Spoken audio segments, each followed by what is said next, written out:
Hey everybody, tonight we're debating whether or not the moon landing was a hoax, and we are starting right now with Kyle's opening statement. Thanks so much for being with us, Kyle. The floor is all yours. Fantastic. Good to be here. Let's get this going.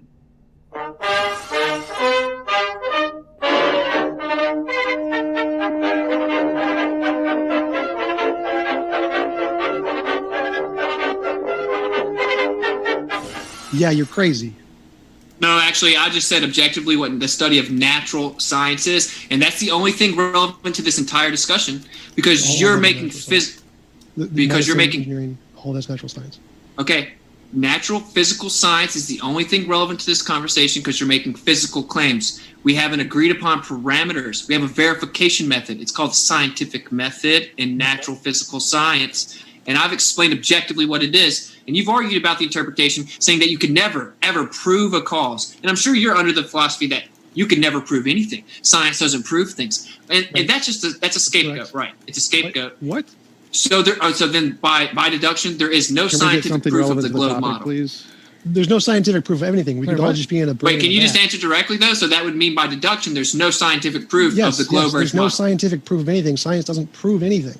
Okay, yeah, we get it. That's the talking point nowadays because y'all don't have any proof. But wait, why do you think that's a scapegoat? Like, could we not be in a brain in the vat? Is that physically, like, can we get something relevant to the impossible? topic, please? It's very relevant to the topic. This is brain in a vat. Like, we're in the Matrix. Like, so everything we're seeing is just a delusion of some kind. Like, that's possible, right? So, yeah, science never proves anything. That's a fact. Which is really essential when it comes to the moon. No, I understand the word theory very well. Hypothetical. So I don't want to get clips of theories my old videos. Can we actually get something just like germs can be proven? But not all theories can be proven. You're the rest from Tom. Theoretically. So the only point you're making here is that saying that because it's I don't want to hear clips from my old videos. I want something relevant to the topic if possible. To be fair, if he is theoretically burning up his own time by doing things that are irrelevant, it's not for me, the moderator, to stop him from setting himself on fire. Like, theoretically, if he is currently setting himself on fire, like, I don't want to take your side, Tom, by stopping him from stepping in it. No, so I want him to. I don't want to have to address a whole bunch of things that aren't related to the debate. Tom, I have to give him the rest of it for his opening. No, because this is just straw manning my position. I don't want to have to address other things I've said out of context. Tom, I have to give it to him, even if you want to point out later how he just lit himself on fire by wasting his opening. This is a... All right, go ahead, Kyle. Okay. It's a theory. It is therefore unproven is wrong. Many theories are proven. So you're confused about the word theory. It doesn't mean unproven. And many theories can't be proven. So that doesn't mean all theories are provable. Do you see what I'm saying? There's many theories that can't be proven. I didn't say all. So I'm not saying, but you're trying to err on the side that I'm saying all theories are provable. I'm saying it's 50-50. Yeah, I'm saying because it's a theory, it's not provable. You know what I mean? That doesn't mean some theories. That doesn't mean some theories aren't accurate. I'm saying that doesn't mean that all theories are inaccurate. No, the part I'm objecting to is you define the word theory to mean uncertain. That's not what the word theory means.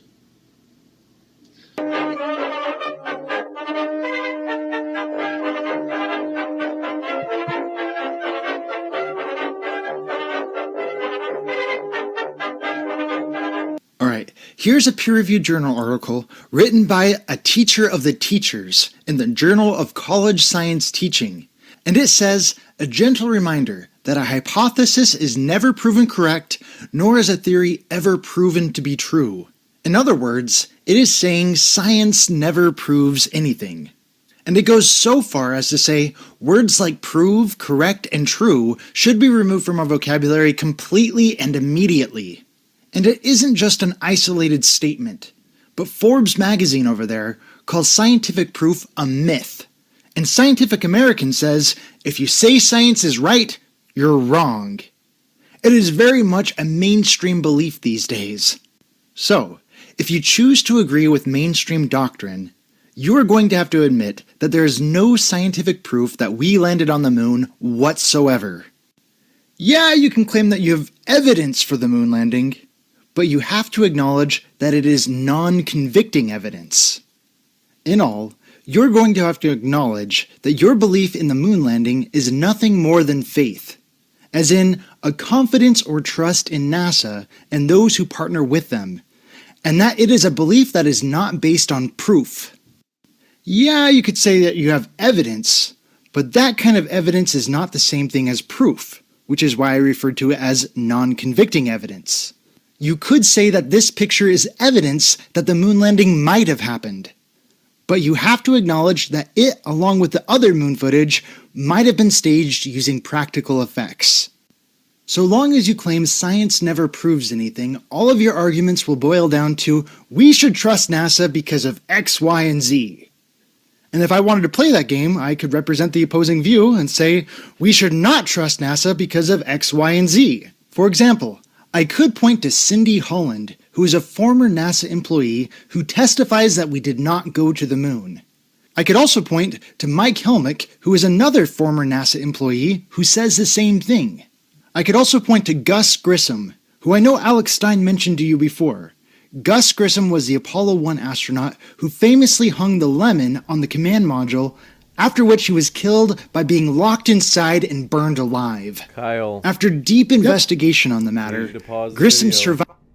Okay. Do you remember when at the beginning when I asked if you, instead of it being a recording of you doing your opening, you do your opening live? Oh, okay. I can. What you could do is if you muted your computer, like on the YouTube video there, and then spoke through, as we want our guests to be doing their opening speeches live, just like the open dialogue. Okay, so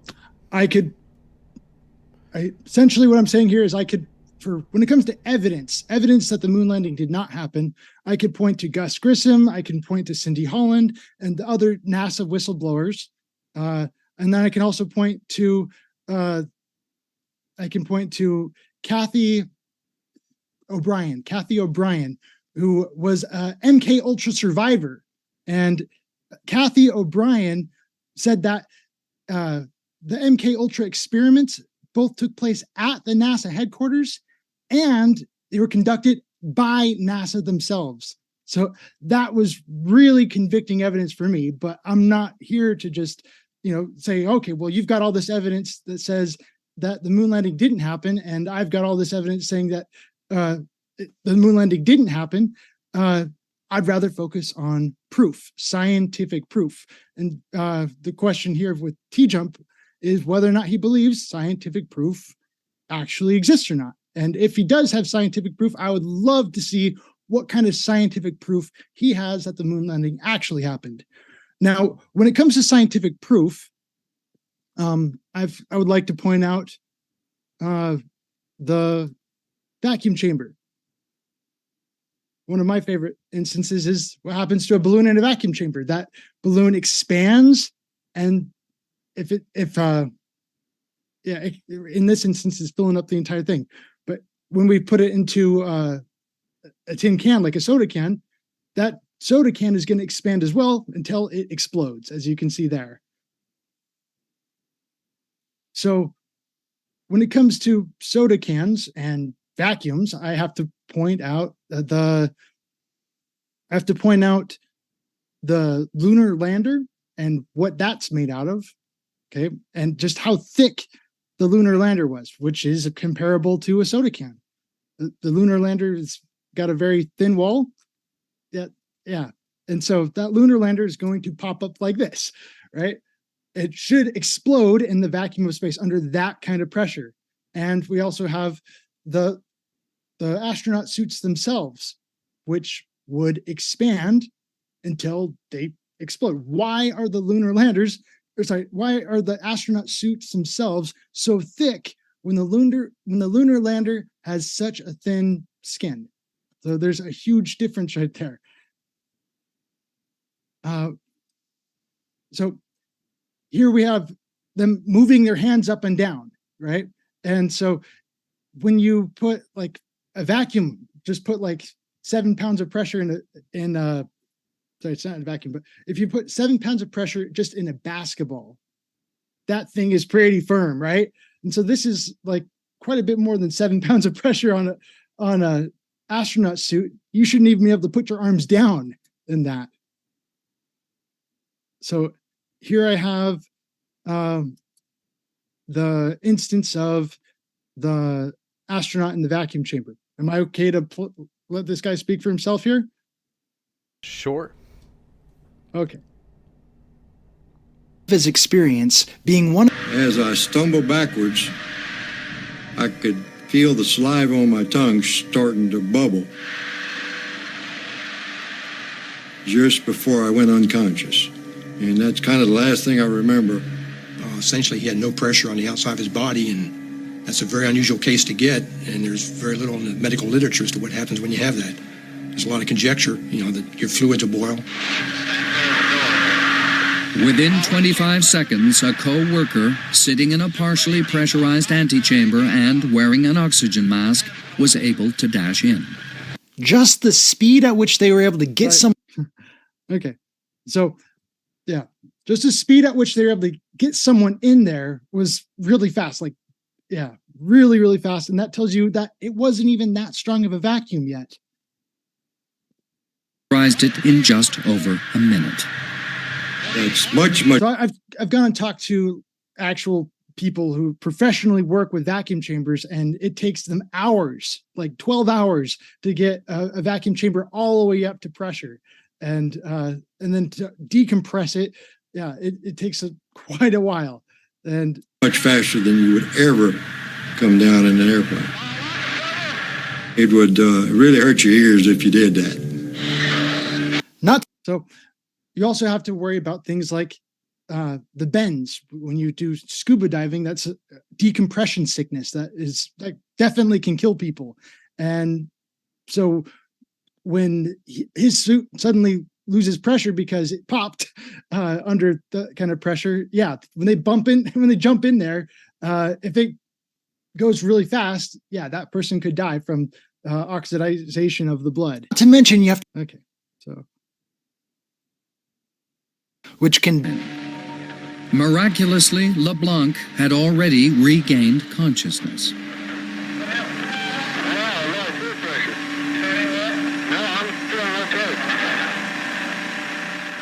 When I stood up in the chamber, I felt fine. My ears ached a little bit from the course of rapid repressurization, and that's basically the only effect I had. This was one of the few instances where anybody was ever exposed to that low of a pressure and lived to tell about it with no obvious damage. Which was only possible because it wasn't as extreme as lunar conditions. So, yeah, it wasn't as extreme as lunar conditions. And now I'm just kind of pointing out the different layers of that astronaut suit. You're coming up on 12 minutes, just so you know. So I'd want to encourage you to keep some parts of report. Okay, sorry, there's interruptions there that kind of took my time away, but okay, I'm all good. The astronaut suit had a whole bunch of layers to it, and the lunar lander itself did not. It was really, really thin, as thin as a few sheets of aluminum foil. That's my point. You got it. Thank you very much for that opening statement, Kyle. And we're going to kick it over to TJump for his opening as well. But before we do, I want to say, folks, if it's your first time here at Modern Day Debate, want to let you know we are a neutral platform hosting debates on science, religion, and politics. I'm your host, James. We hope you feel welcome. No matter what walk of life you're from, whether you think the moon landing is the real deal or a hoax, we're glad that you're here. And if you haven't yet, hit that subscribe button, as we have many more juicy debates coming up. For example, at the bottom right of your screen, we're absolutely thrilled about this one. Daniel Hakikachu and Mike Jones from Inspiring Philosophy have agreed to debate. You don't want to miss it. It's going to be a great one. So, like I said, if you haven't already, hit that subscribe button for juicy debates like that one at the bottom right of your screen. With that, thanks very much, Tom. The floor is all yours.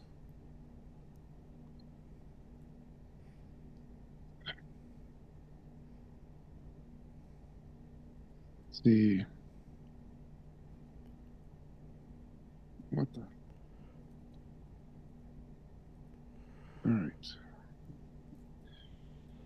I don't know how to share screen on this. Share screen.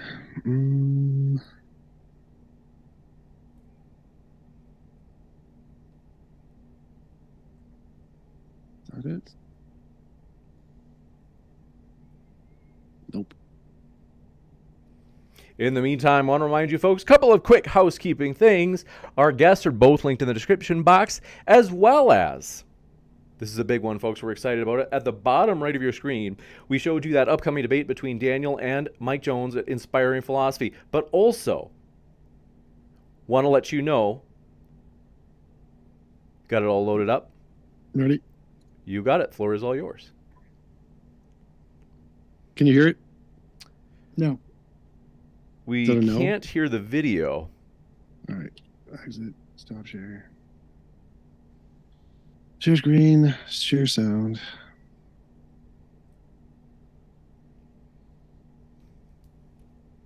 All right. Try it now. That's one small step for man. Can you hear it now? Yep. Okay.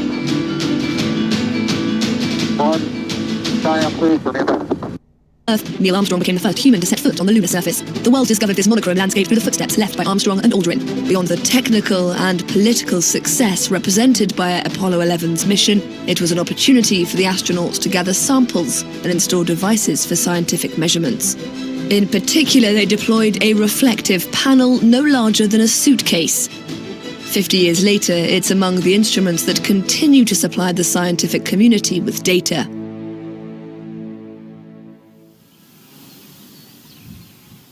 Return to Earth, and more precisely to the south of France. This plateau is home to the Calerne Observatory. Among the instruments directed towards space, one telescope in particular is studying the lunar surface, and has been for nearly half a century.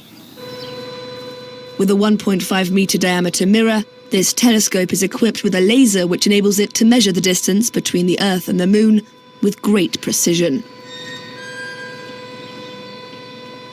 Every day, scientists from the observatory calculate the trajectories needed to find the reflectors left on the surface by the various Apollo missions.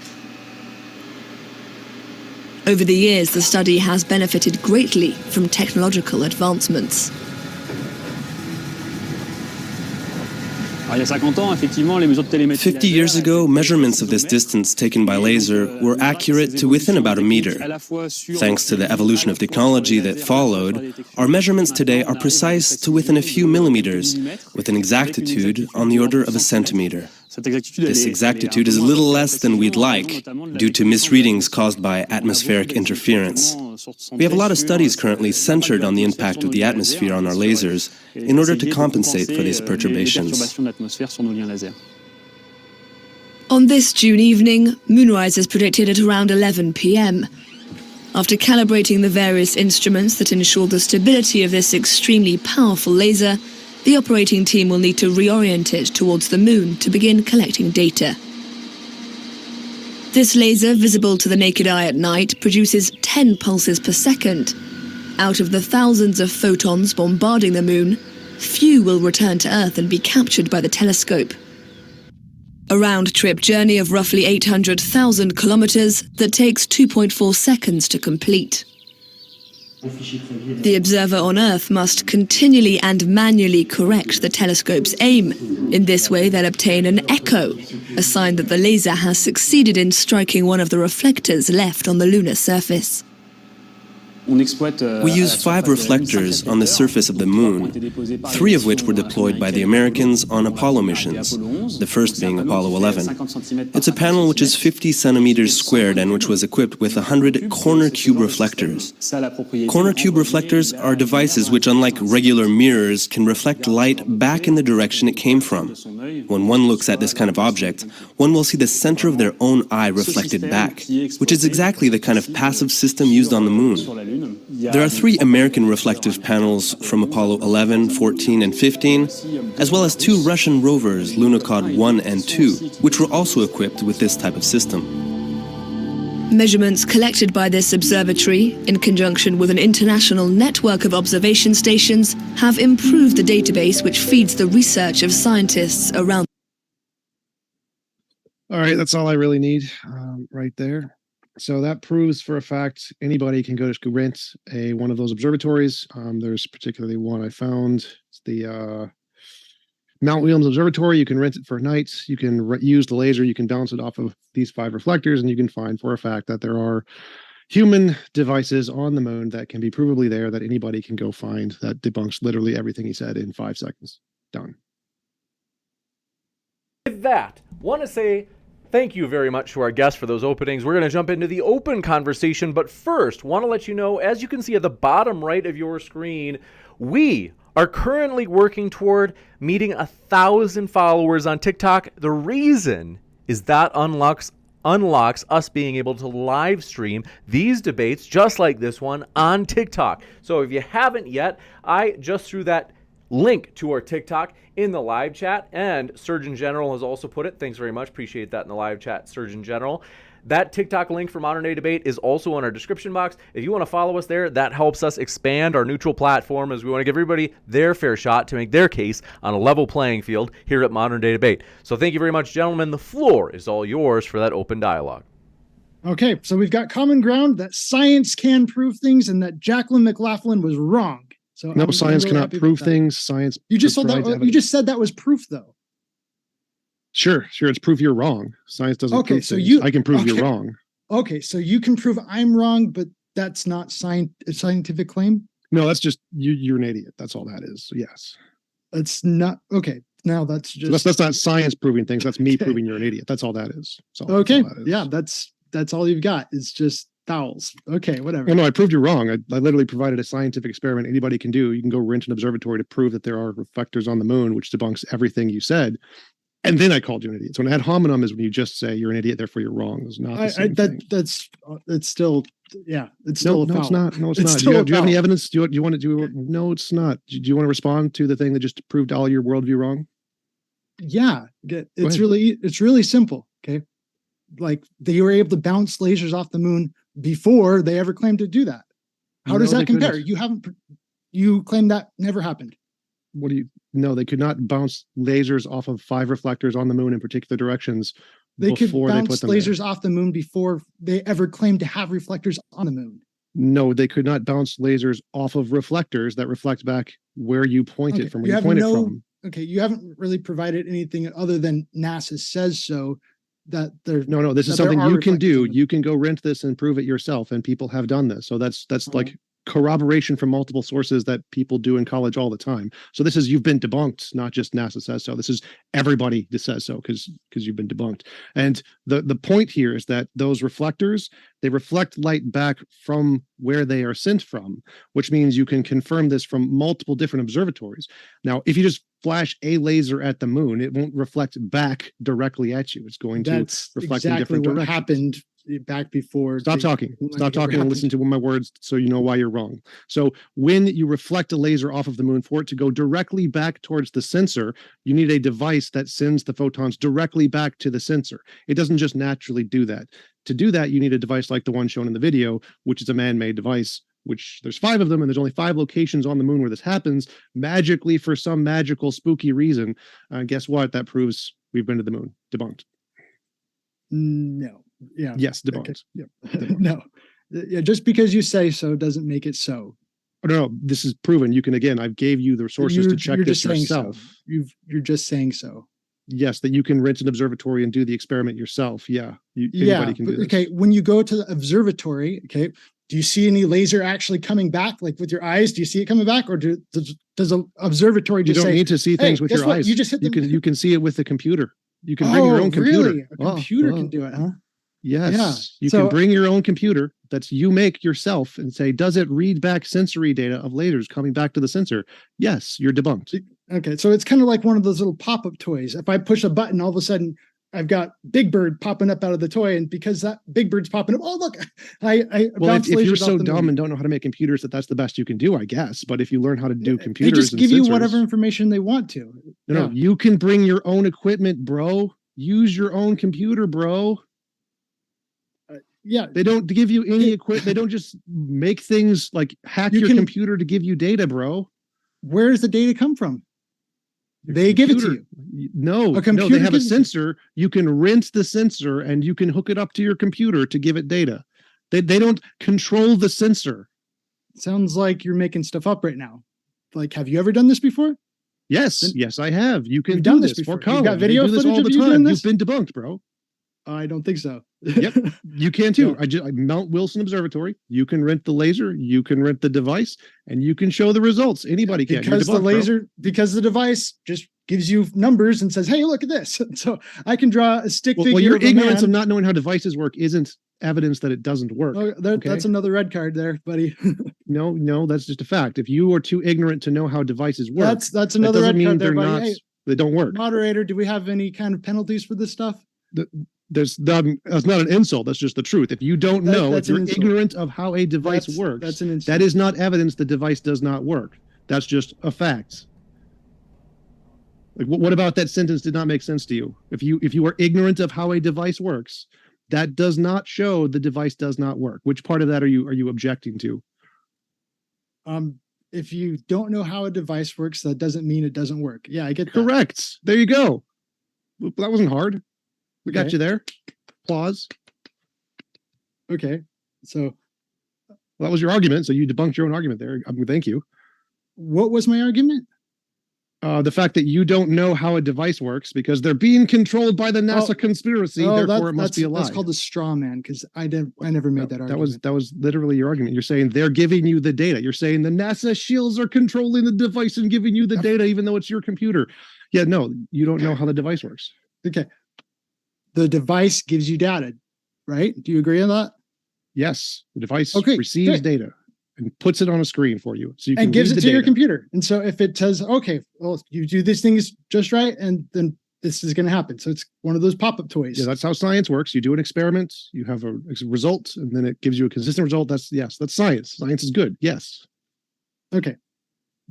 So how does any of that destroy my argument about the vacuum blowing a hole in the lunar lander? Or it wouldn't. You just don't understand how space works. Like the pressure in the lunar lander is less than the pressure in your tire. Like, does the tire explode? No, your car tire is doing just fine with much greater pressure than that of the lunar lander. Problem solved.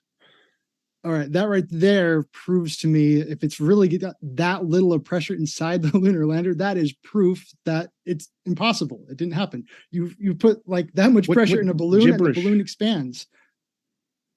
Yes, because a balloon is made of rubber. Yeah, and guess what? When you put a tin can in a vacuum chamber, like a soda can, okay, that's going to expand too. Not nearly as much. No, metal is going to expand. And I've got video footage of that. Very little.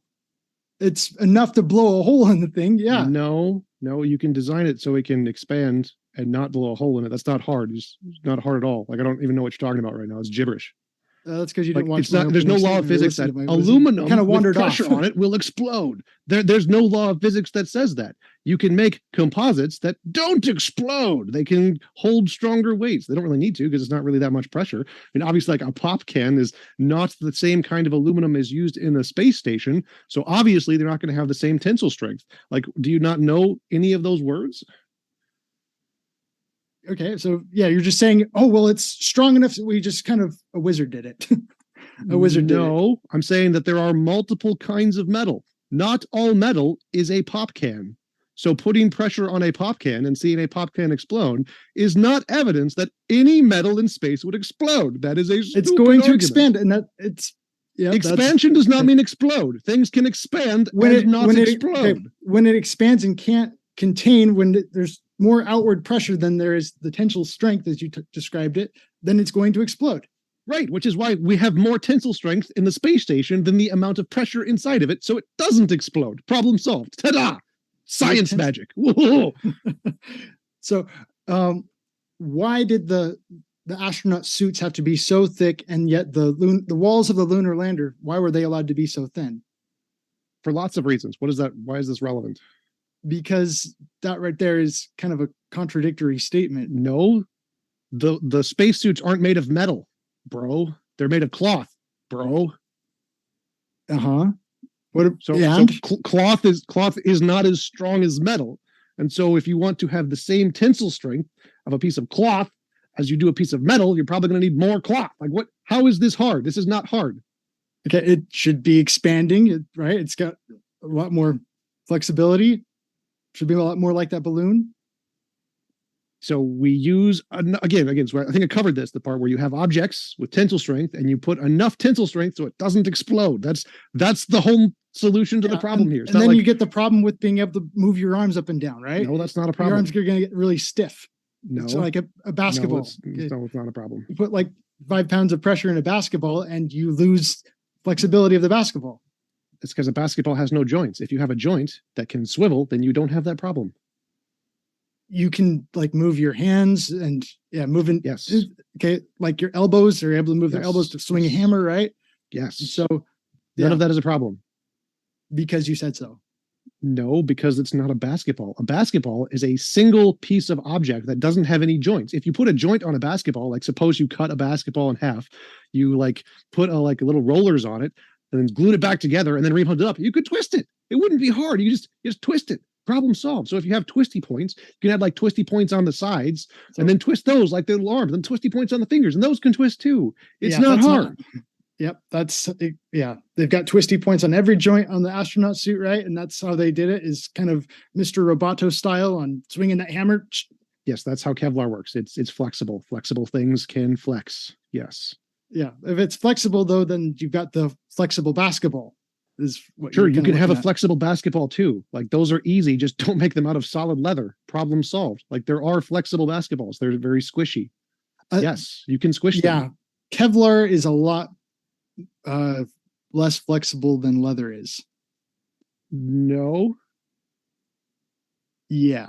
No.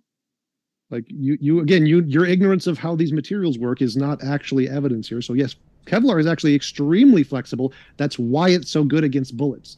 Kevlar, the way it works is that it flexes to catch the bullet. It is meant to be extremely flexible. That's how it stops bullets. Your ignorance of the topic is not evidence. Yes, you can bend I've had the Kevlar under pressure. Things, but you don't really bend them to like in half or anything like that. Yes, you can bend Kevlar exactly like that. Have you ever held Kevlar? It's very flexible. I've had bulletproof vests before. I was in the Guard for 8 years. Good for you. Then you should know it's flexible. It's not that flexible. All right. Before we I've go, already debunked you on this. I want to say we do have a poll, as we do appreciate you folks having responded to that poll in the live chat. We did want to bring up a couple of topics, as these are topics we asked the audience, what do you most want to hear discussed next?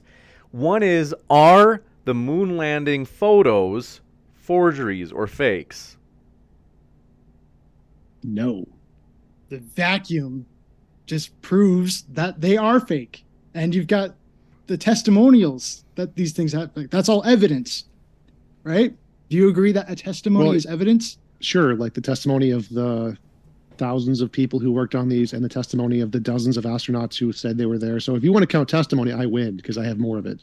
Oh, so that's called the appeal. No. If you want to count testimony, let's add populum. I have more testimony. That's just your own standard.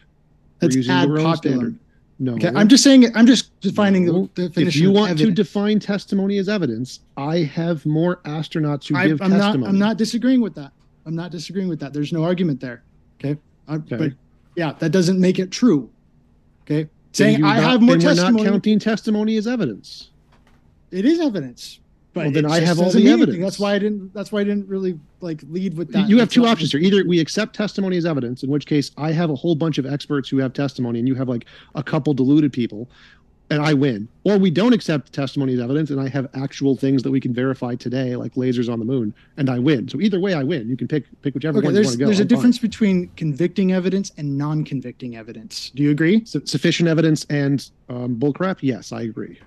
Okay, so there is convicting evidence and non-convicting evidence. And so if sufficient evidence of bullcrap, yes. I have the sufficient evidence. All right. If I were to like put my hand on someone's forehead and it's warm, right? And I could say, oh, okay, their head is warm, therefore that's evidence that they might have a fever. But it's not convicting evidence because my hand just could be cold, right? So that's the difference between convicting and non-convicting. You know what the word sufficient means? Sufficient is, it's enough to convict.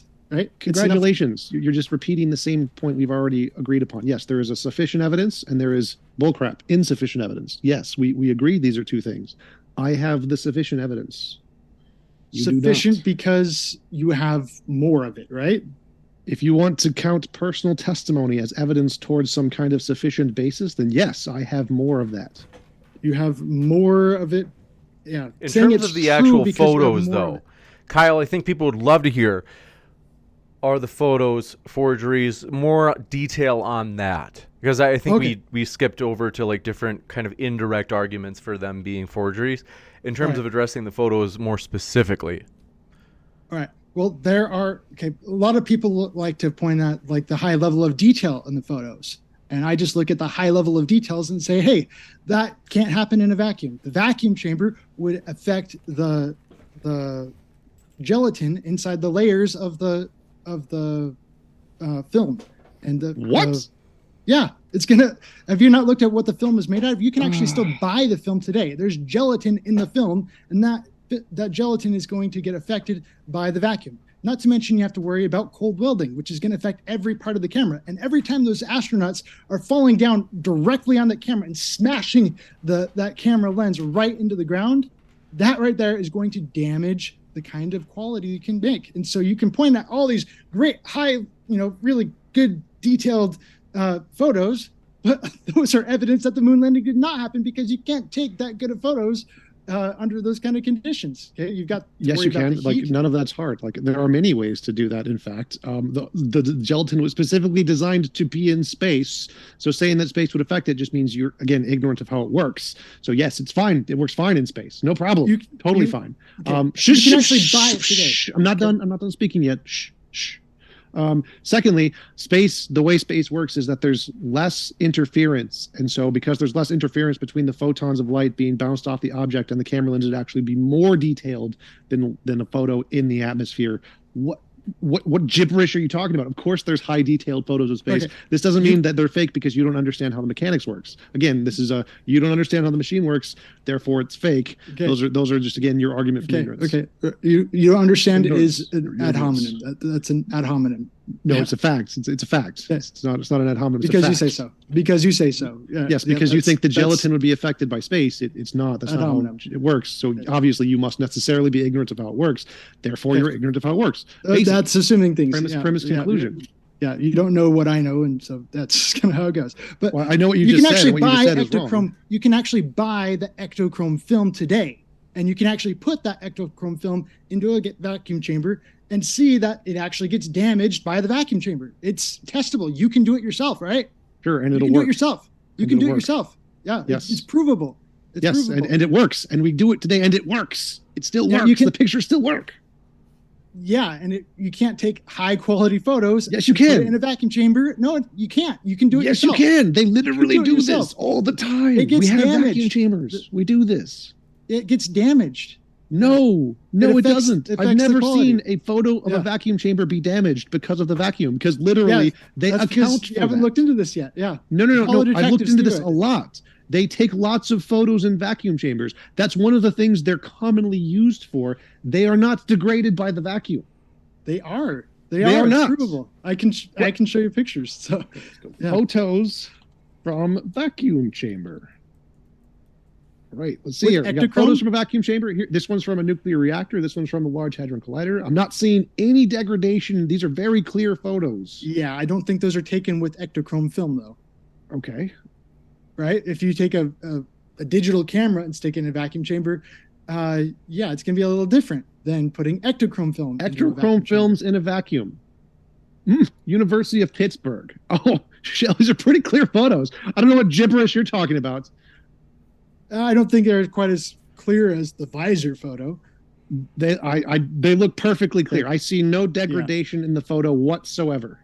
Yeah, there's no degradation of the photo whatsoever. I can't see what you're talking about. So there's no. Yeah, I guess we're just trusting you, right? It's all faith. Well, you can do you can do the experiment yourself. This is one that's been commonly repeated again by many universities all the time. This is not a hard thing to do. Do the machines of the camera that were built for the Apollo mission work in a vacuum? Yes, they do. Can you build them? Yeah. Yes, you can. Have you ever heard of cold welding before? Yes. Have you ever heard of cold welding? Cold welding. Cold welding. Yes, I've heard of cold welding. What about it? So cold welding is going to affect the joints of that camera. No, you don't think it's going to affect it? No, I said how? How? Question mark. How?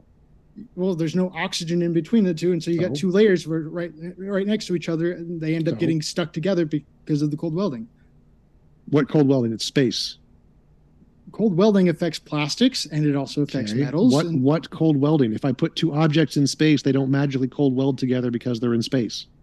They don't cold weld together in their space. So you have just metal on metal. It seems like your argument is any object in space that's metal, that's next to another metal object, will cold weld together because they're in space. That seems to be what you're saying. Happen in space. Yeah, because there's no oxidation layer between the two, and because when there's no oxidation layer between the two, they end up sticking together. And that was a big, huge thing with one of the satellite claims that they have is, oh, they're trying to pull out this umbrella on this satellite, and all of a sudden the umbrella is getting stuck because of the cold welding. And so if it can happen to a satellite, then why couldn't it happen on the moon with the camera and like the shutter and so many other things? And you just look at the camera itself, and there's no insulation on that thing to protect it from the heat. And so you got all this radiation. They're already joined together. What is your point here? So like if you take two pieces of metal, there's moving parts in the camera that are not the same material. So like you understand cold welding only works if they're the same material, right? So if you use a different material, problem solved.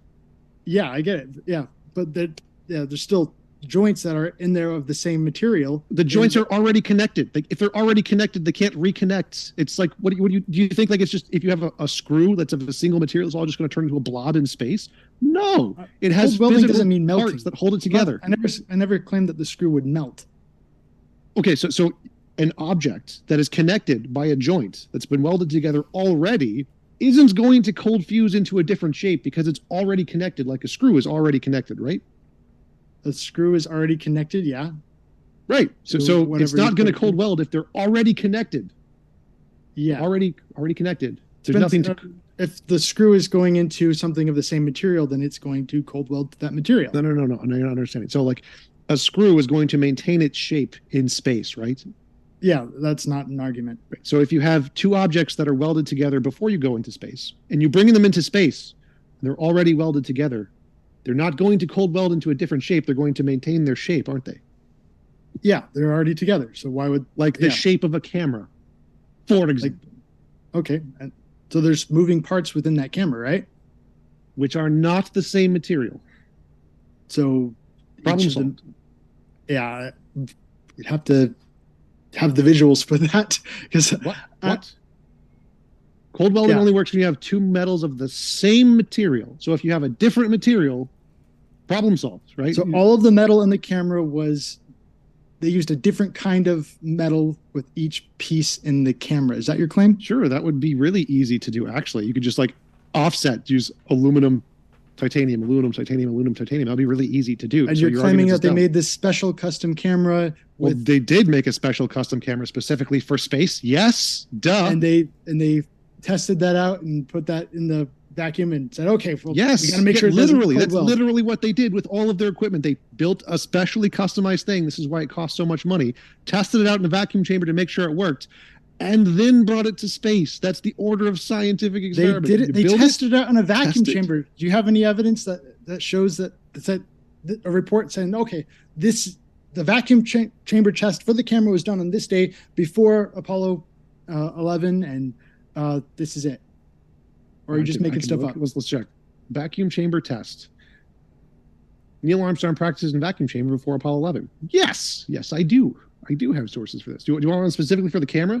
You've got footage of Neil Armstrong in a vacuum chamber? Maybe. That would be interesting. Do you want me to find that one too? That sounds fun, because that's kind of right there with my argument is that the astronaut spacesuits themselves don't work in a vacuum chamber. So I'd be very interested. This looks like footage from Neil Armstrong practicing in a vacuum chamber. Yes, I believe so. On screen. This is a space power facility in a vacuum chamber built NASA 1969. And yeah, I think that's it. On screen, let's see it.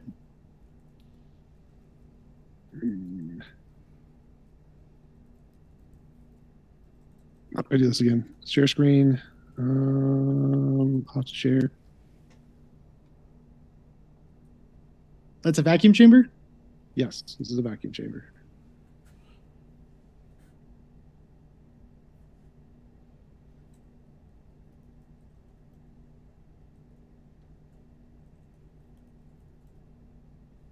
Okay, looking for Neil Armstrong in the vacuum chamber.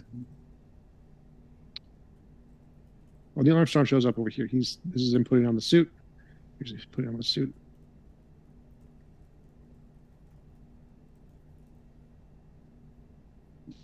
That's Neil Armstrong. That guy right there in the middle. This is the suit.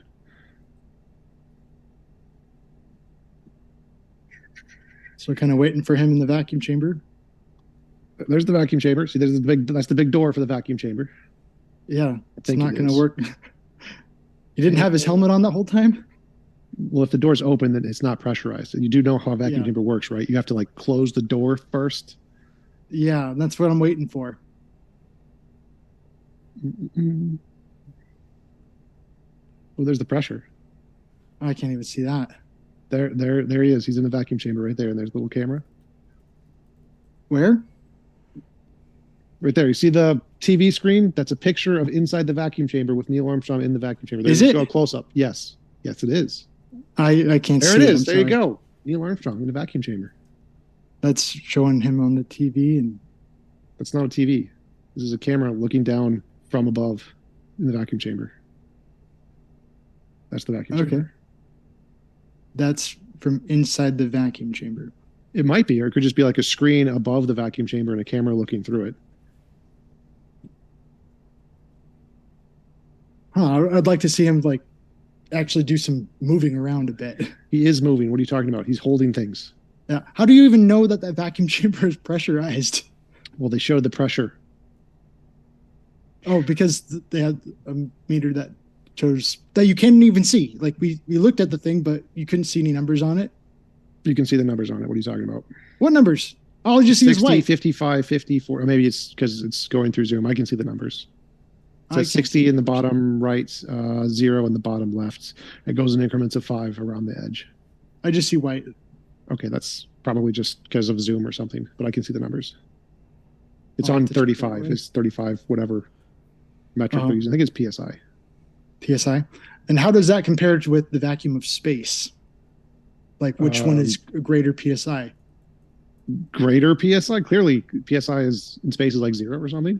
Oh, so there's no pressure like comparable. So like it takes a lot of. Yes, this goes to 0. This goes to 0. So yes, we did do tests down to close to space. Yes.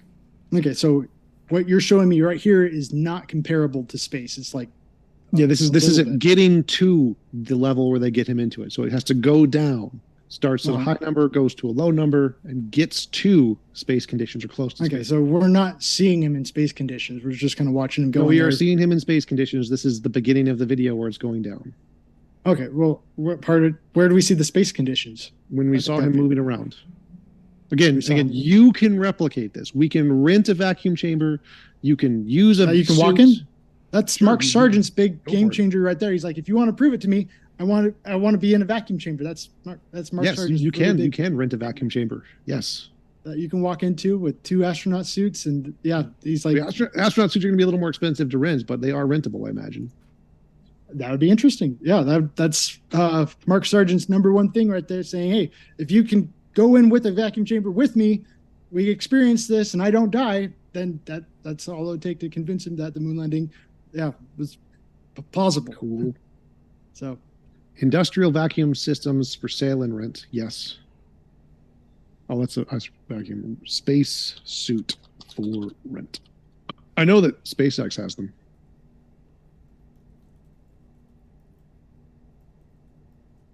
But yeah, you can rent pretty much all these things. It's easier just to do what I said because you can bounce lasers off the moon. It's cheaper too.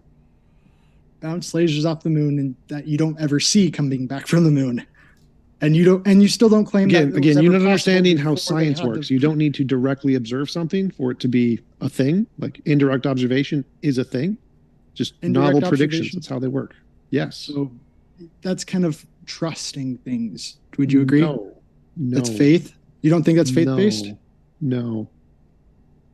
Indirect observations is a novel testable prediction. It's the opposite of faith.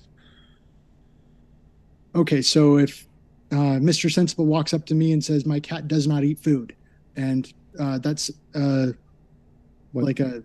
not an indirect observation. That's not an indirect observation. Okay, No, so an indirect observation is making a prediction of consequences of some object without seeing the object directly itself. So like if I prayed to a magic sky daddy for a gold brick and a gold brick appeared in front of me, that would be an indirect observation of God. Okay. So indirect is watching a consequence but not seeing what caused the consequence. It's making a prediction, a novel testable prediction about a consequence of some expected result if something is true, and if you get that result, it is a indirect observation of the hypothesis. Do you consider that to be proof? Yeah, there's no proof in science. It is evidence. It is extremely strong evidence. That there was proof in science. No, you're kind of all over there is the no place proof here. in science. There is no proof dumb. There is no proof in science. Okay, so that's not a That's not a scientific claim. No, it's not a scientific claim. Could be a philosophical claim. You can prove things in philosophy. Okay, that is legit. All right. Well, science does not prove things. Evidence is fallible. It gives you a percentage. Science, yeah. And that's where Dr. McLaughlin said we should eliminate words like prove, correct, and true and completely and immediately. Correct and true are fine. Proof is not fine. But it's not, this is not a controversial point. Like this literally does not do anything to help your position. Whether you call it proof if we're 99.999% sure or not is irrelevant. Okay. So you just, by your own admittance, then we have no proof that we landed on the moon whatsoever. We have sufficient evidence. Evidence, but not proof. Convictable evidence. Convicting evidence is the same thing as proof. No, it's not. How is it different? Because convicting evidence is fallible. You can be wrong. You can convict people and be wrong. Like this is such a stupid flurf argument. Like proof is 100% certainty. The only things you can prove are math, logic, and the cogito. Those are the only things you can prove. Everything else has a degree of probability. So we could be in the matrix. We could literally all be in a big delusion right now. So we can only be 99.9% certain that this reality exists and we weren't created 5 minutes ago by leprechaun. Do we have proof that we were not created 5 minutes ago by leprechauns? No, we cannot prove that with 100% certainty. Do we have evidence? Yes, we have evidence. Do we have sufficient evidence? Yes, we have sufficient evidence. So the stupid flurf argument that we can't prove things in science is like saying, well, we can't prove we're not in the matrix. That's how dumb that argument is. That's not my argument. I directly we have equal evidence for the moon landing as we do that we were not created by leprechauns 5 minutes ago. All right. So my statement is that science definitely can prove things. I can prove that my cat eats food. That's a big statement right there. So if you want to use that definition of proof, you're interrupting me. You're interrupting. I do. I do want to grant your definition. Let me finish talking. Well, I want to grant your definition. So like if we're using that definition, then yes. If we're using that definition of proof, if we're using that definition of proof, then yes, we can prove we landed on the moon. Yes. Okay. So what definition of proof? The one you used about whatever criteria you're using to establish that your cat eats food. Okay, so you can't even quote my definition of proof, and you're saying that you didn't give a definition. You gave an example. Oh, so you're just strawmanning me then? No, you gave an example. So if you have an example of your cat, you can prove your cat eats food. Whatever criterion you use of proof for an observable empirical fact can be replicated for another observable empirical fact. So if I have a different observable empirical fact, that would also be proof by whatever definition you're using to say that this observable empirical fact X was also proof. Okay. That makes sense? No. How does it not make sense? So if you say something observable and empirical is proof, and I say, okay, we can observe and empirically prove the moon landing, then by your definition, they're both proved. Okay. So you're saying that science can prove things, but it can't prove things. And No. I'm saying you have a dumb definition of proof because you're ignorant of science. But if I want to grant your mine definition, comes directly from the dictionary. So you're just calling the dictionary dumb here. Well, yes, the dictionary isn't a scientific paper, so it uses a different definition of proof. So yes. It's got multiple definitions of proof, but sure. Yeah. So which one would you like to use? Because if we're going to use the scientific definition, there is no proof. If we want to use the colloquial definition, sure, there's proof. Okay. So you're saying that there is proof that we landed on the moon. If you want to use the colloquial definition, sure, yeah. Okay, and so that's directly okay. So no, that is not a contradiction because when I use proof, I use it in the academic definition. So you just walked into a debate saying your team is unable to prove anything, like whatsoever, and yet you're the scientific definition, which everyone agrees upon, which you don't need. Okay, so you're just declaring that your team is unable to score any goals and therefore you forfeit. No. See, again, I can have evidence, and evidence can justify a belief, and so I can have knowledge. We landed on the moon. Do I need proof to have knowledge? No, I do not need proof to have knowledge. Again, this is your ignorance of the definition of the word. Wait. I tried to explain this earlier. Your FLIRF definition of proof is absolute certainty. That is a FLIRF definition. That's another now, foul. Wait. Shh. So if we want to use your FLIRF definition of proof. Foul. What? Foul. It's not a foul. It is a foul. You've made up this new FLIRF definition. That's a foul. And if you want to use this FLIRF definition. The word FLIRF is a foul. How is the word FLIRF a foul?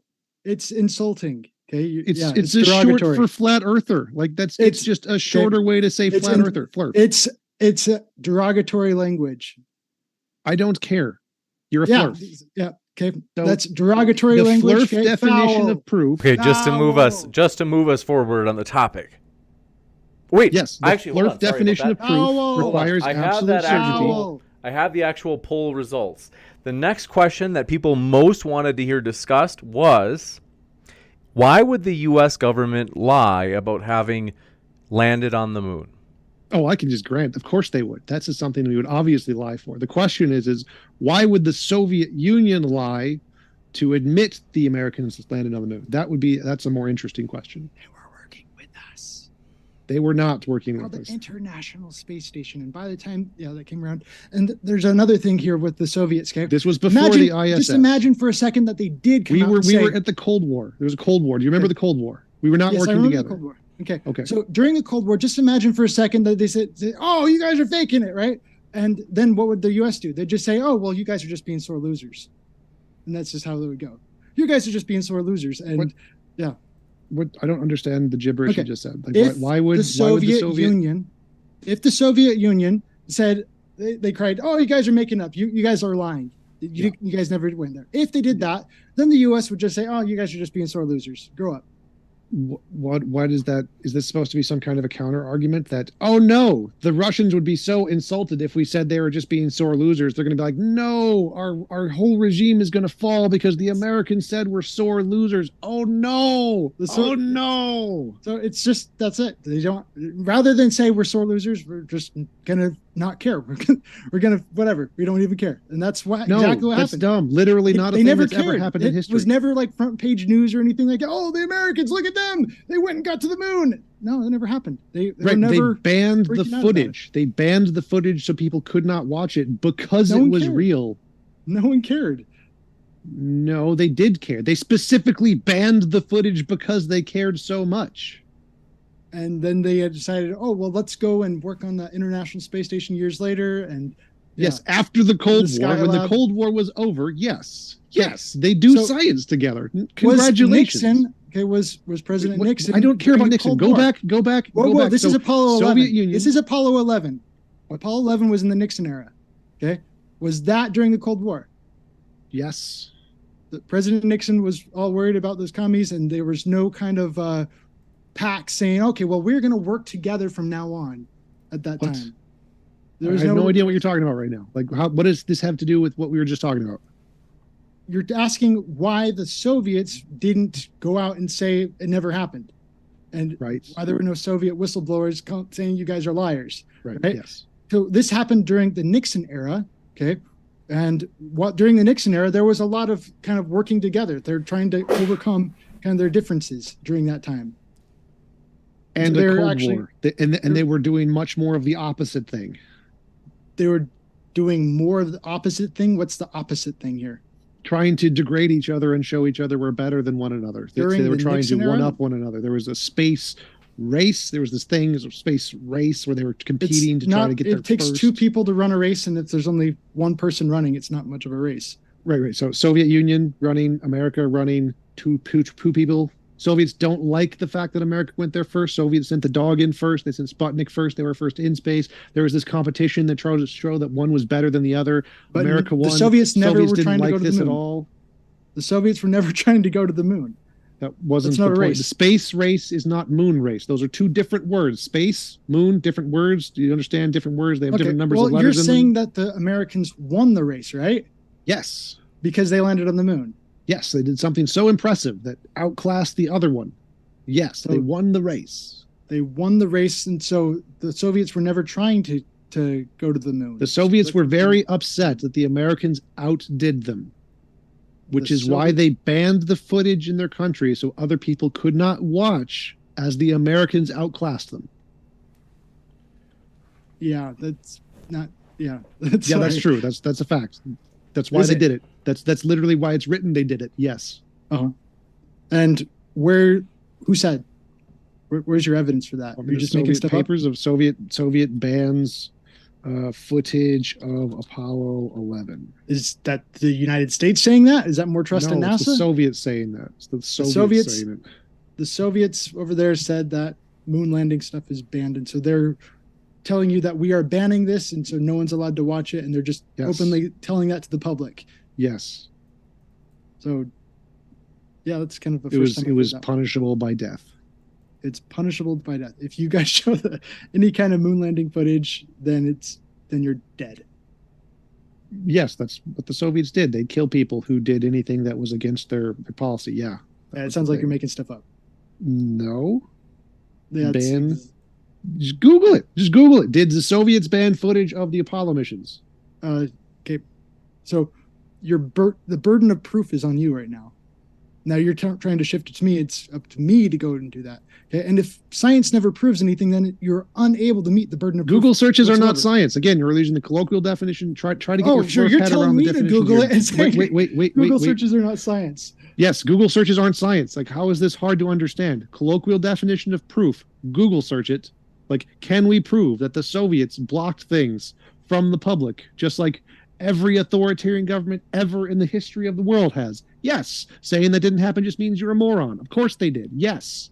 Okay, so you've already admitted evidence of this. Unable to meet the burden of proof. You are unable to meet the burden of proof. The sky is blue. Do I need to prove that? No, because it's common knowledge. If you're so ignorant of how the Soviet Union works that you don't know this, you're a fool. Yes, I can find evidence of this for you. Give me a minute. I'm working on it. Okay, evidence. Okay, but it's just, but not proof. Again, your flurf ignorance of the two different definitions. I've already covered this. I've already debunked you on this. There's a colloquial definition of proof and an academic definition of proof. They're used in different contexts. The fact that the flurfs don't understand this is a flurf problem, not a me problem. Because it's the burden of proof is on you, and because what does that have to do with anything I just said?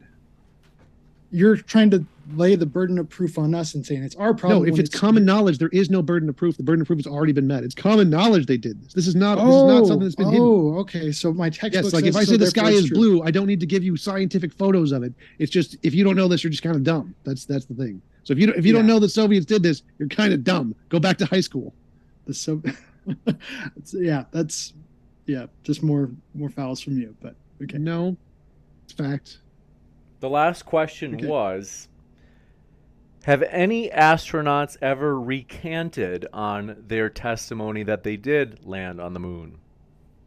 That was the Polish astronaut who said, I guess we got Buzz Aldrin. He's our number one moon lander that likes to blow the whistle the most.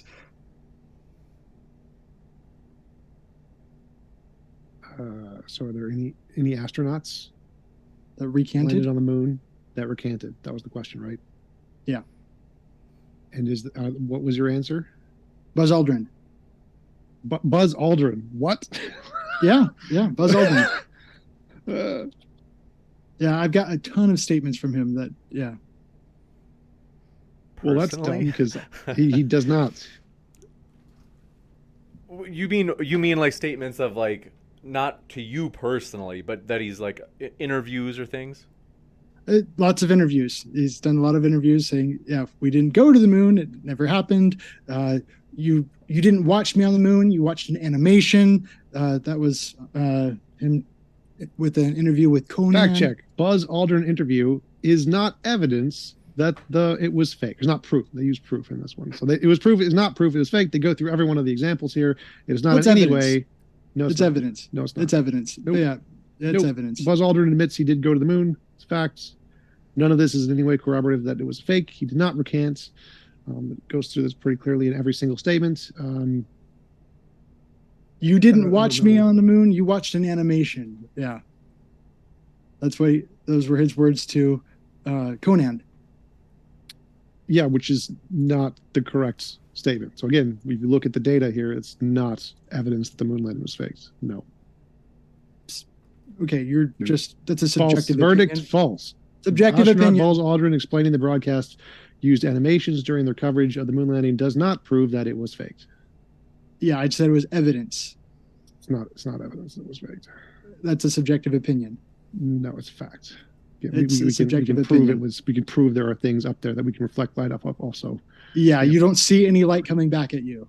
You don't need to directly see things. You can see the light going there, and then you don't see any light coming back. And so all you get is a computer screen saying, again, Flurf's not understanding indirect observation is not evidence. Foul. Flurf's not understanding indirect evidence is not an objection. Moderator, do we you get have to hold penalties? the red card up for me to interfere. I've done that, but I'm not seeing any moderation here. So it is, as you know, it's we usually let it go. It's kind of like the Wild West here. We let a lot fly. If it is too much interrupting, that's, in other words, like there's too much speaking over each other, that's where I jump in.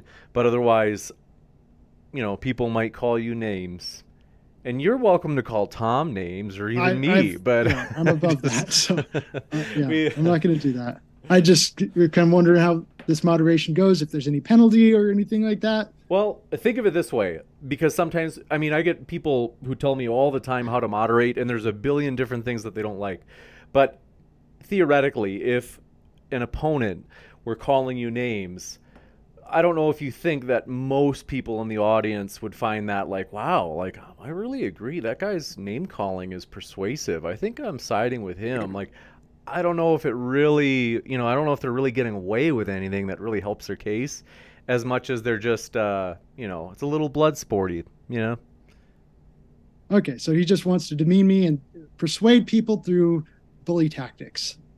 And it's totally okay. Are you asking if I'm like morally okay with it, or are you you're saying that you're okay with it? No, I'm just kind of looking at this and kind of, I guess maybe that's a statement to the audience. This guy's using bully tactics, name calling, and that's his efforts to try and persuade me. Or the audience. There's no point in trying to persuade a flirt. That's like out of it. My point is to destroy you in a debate. Yeah. And so you're trying to persuade the audience through using demeaning. I don't think any of them are flirts either, for the most part. You don't think there's any flirts? Sorry. Yeah. None of the rational ones. No. Okay. Well, I think, audience, if we've got any flat earthers in here, which doesn't necessarily have anything to do with the moon landing, although I can actually say that the proof that the Earth is flat is evidence and proof that the moon landing never happened. The whole vacuum chamber, okay?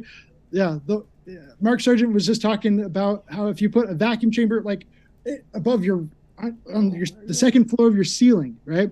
You got a vacuum chamber on the second floor of your ceiling. You open the valve, and all of a sudden, that air comes up into the vacuum chamber, overcomes the power of it overcomes gravity. Then that just totally debunks space itself. And so, if there is no space, there is no moon landing.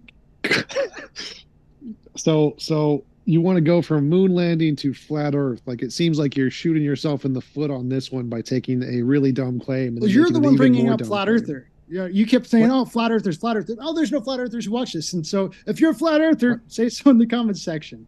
And so, flat earthers unite. Okay. Well, I was making a claim there. Bringing up the flat Earth as evidence is like bringing up magical pixie leprechauns who are up my butt as evidence that there is no God. Doesn't quite work that way. You're just degrading yourself right now. So, well, it was a parody. Yes, that was a parody argument. So the point was to show how it was self-deprecating. Yes, that was the point. Yeah. So the world is not flat. You can prove the world is not flat in many different ways. I don't. Yeah. Well, if there is no space, if space is an impossibility, and so is the possibility. We've created vacuum chambers. Clearly, it's not an impossibility. Okay, but so it's literally there. We've been there. We have satellites there. We have things that we put into space, and they fall from space. We've sent rockets up. It's the whole vacuum of space compared to it's the whole vacuum of space compared to the atmosphere. We can't have an atmosphere if we've got a vacuum that's open right up above our head. Yeah, we can, because that vacuum is not pulling things. Gravity is pulling things. Gravity pulls things together out of the vacuum, not the other way around. Yeah, and so if you had a vacuum like right above your head and you open the valve and all of a sudden the air rushes into that vacuum, that kind of defeats the whole, it overcomes the force of gravity, right? No. You don't think it would overcome the force of gravity? You think no? If I put the vacuum chamber far enough up and the air pressure outside wasn't enough to push the air into the vacuum, then no, it wouldn't. Because so notice the air pressure as you go up goes down. Air pressure as you go up goes down, right? Yeah, so it just like a peanut butter jar. Just like a what? Peanut butter jar does not have that problem. No. Okay, you have the different layers in the peanut butter jar. You've got the density gradient. You have a density gradient in a peanut butter jar. My peanut butter is the same consistency all the way through. I don't know what you're talking about. You don't. Oh, that's because you don't have the. Got to get the Adams peanut butter that it has the oil that comes up to the top. And you have to stir, and so, yeah, whenever that happens, that shows you that you can have the density gradient in the contained system. The same thing happens with air. Okay, but so if we have a gas, and if we go up, the density of the gas decreases as we go up. And it's going to continue to decrease the farther we go up until it reaches zero. You have no. That's just you saying so. That's how numbers work. So if that's a reification, it starts at the bottom, it's the most, and up it's little less, and up it's a little less, and up it's a little less. This is called a pattern. And if you infer from the pattern a continuation, then you can infer. Guess what? It's going to approach zero. It's going to continue to go down until it gets near to zero. That's a big. Assumption that you've made there. No, it's how numbers work. Numbers, if they go in a pattern going down, they're going to get closer to zero. They approach zero. That's how numbers work. So when you have 5, 4, 3, and all of a sudden it says blank blank, and you just say, they're probably going to continue to approach zero. Yes, probably going to keep going down. I'm seeing the numbers go down, but I don't see a blank blank. I'm assuming that those numbers are going to go 2, 1, 0. Okay. When you don't see that and you just say 2, 1, 0, that's called an assumption. Okay, a reification. No. So it's like I don't think you quite understand here. So suppose we were in a container. If we were in a container, and the numbers were going down as they went up, that means there is some theoretical maximum. That means that if we had a bigger container that kept going up and up and up and up and up, the numbers would still continue to go down as we went up. It wouldn't just continue. It wouldn't spread out equally. Because we see any gradient at all, any separation, that there's more pressure at the bottom, less pressure at the top. That means that the pressure of the system alone has a maximum density of what it can support. And so if we keep going up, even if there's a container there, it will eventually reach zero. Necessarily, because there is a gradient. If we know there's a gradient, there is a necessary maximum to the gradient where it will reach zero. Even if we're in a container, it's still going to reach zero if it's a high enough container. This is not hard. Zero. You realize that they claim that the Earth's atmosphere extends all the way out to the moon, right? Yes. So that's not zero. Okay. Were you listening to what I said here? So you're saying if you go high enough, it will reach zero. Sure. I'm kind of wondering exactly how high enough. Go back to what I actually said. So what I was saying, there's a gradient, right? So if there's a gradient, that means even if we're in a container, there's something pulling stuff down, right? Something is pulling things down. More pressure at the bottom means something's pulling things down. Yeah, there's less at the top, right? And there's a little less. That means that if you go high enough, if you have a high enough container, it doesn't matter what the distance is, eventually you will reach zero, even in a container. Okay. Which means there's going to be a vacuum, a little bit of gas, a little bit more, a little bit more, a little bit more, a little bit more, lots of gas. What examples do you have of anyone ever reaching zero in a container?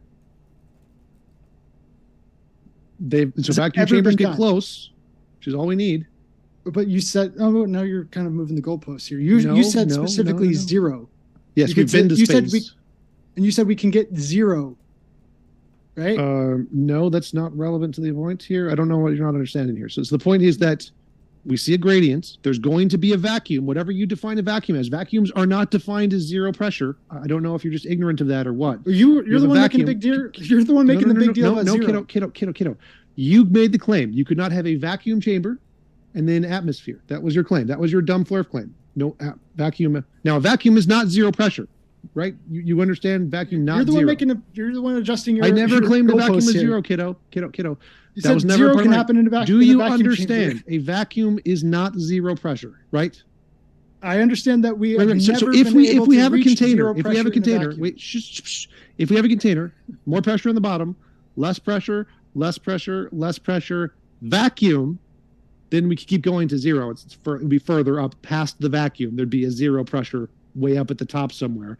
But doesn't matter to the point here, because the point, once we reach the vacuum, we've proven you wrong, because we have a vacuum, we have gas, they are right next to each other, there is no barrier between them, and the only thing you need to show that that's possible, more pressure on the bottom, less vacuum, and then zero.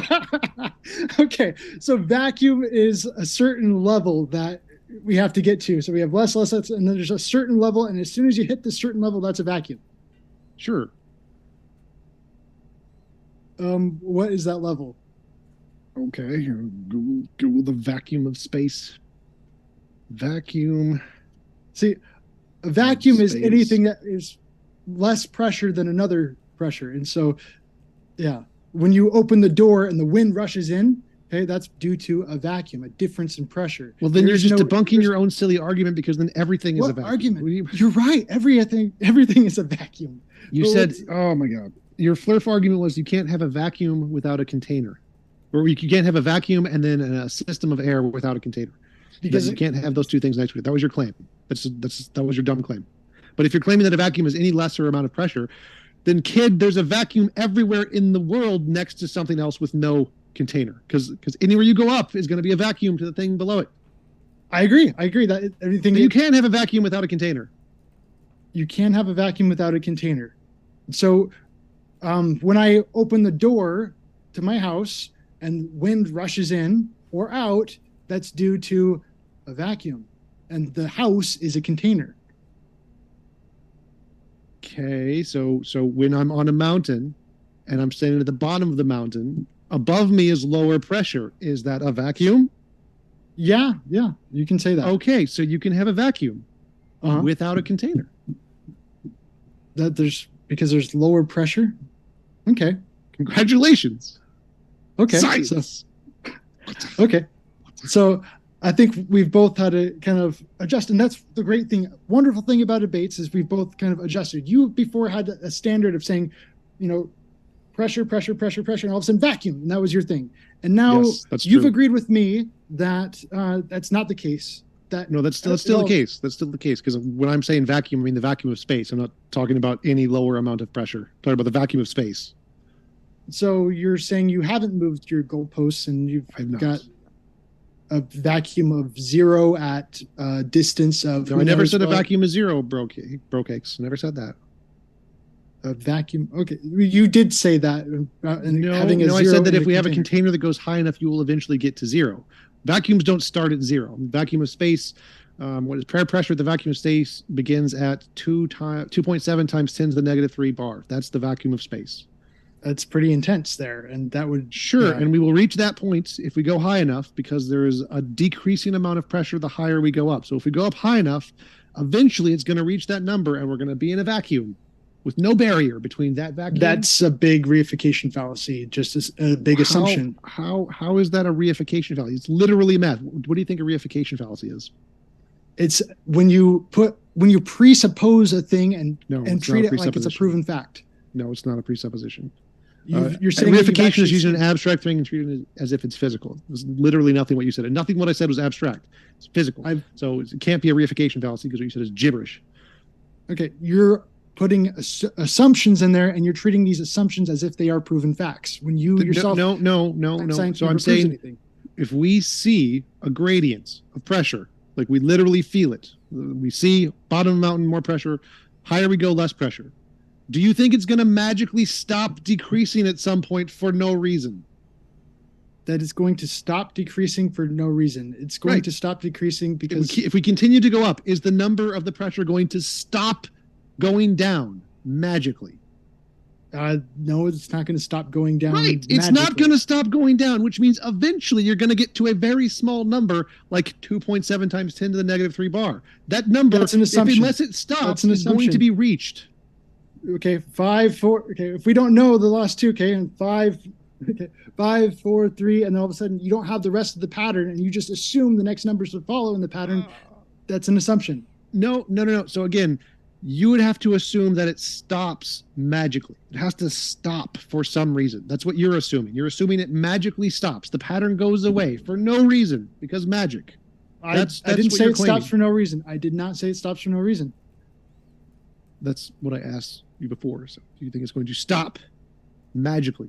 If we continue to go up, is the number going to stop going down? That's the question. We keep going up. Will the number stop going down? Do I think it will reach 0? No, I don't think it'll reach 0. So it's going to stop. So it's going to stop. The pressure decrease is going to stop at a particular number and just stay at that number forever. It's going to stop. That's what happens. We're not seeing an updraft. We're not seeing like the whole world isn't like constantly. Oh my God, I don't know what you don't understand about this. So if we see layers of pressure, higher pressure at the bottom, and the more we go up, there's lower pressure, lower pressure, lower pressure, lower pressure. Eventually, what you're claiming is it's not lower pressure. It's the same. So it's lower pressure, not lower pressure, not lower pressure, not lower pressure. The same. If there is, if it was that way, then everything would be continually equalizing. But it's not. We literally see it not doing that. If we go up a mountain. Exactly. It's not continually equalizing. That's because it's contained. No. Again, there's no container between the bottom of a mountain and the top of a mountain, but there's still a gradient. That's because there's a lot of other things. So it's just like the peanut butter jar. Because something's pulling it down. Yes. Because something's pulling it down. Yes, you're saying if there's more pressure at the bottom than there is at the top, something must be pulling it down. Yes, that's a non-argument. Right. So if something is pulling it down, that means that the higher you go, it seems like it's pulling a little less, right? Because there's less force pulling it down. So the higher you go, the less pulley downy, right? I thought gravity was supposed to get weaker the farther and farther away you go. So yes, the farther away you go, the less pulley downy. Less pulley downy means weaker. Yes. Okay. So if we go further away, there is less pressure, less pulley down, less force to hold it in.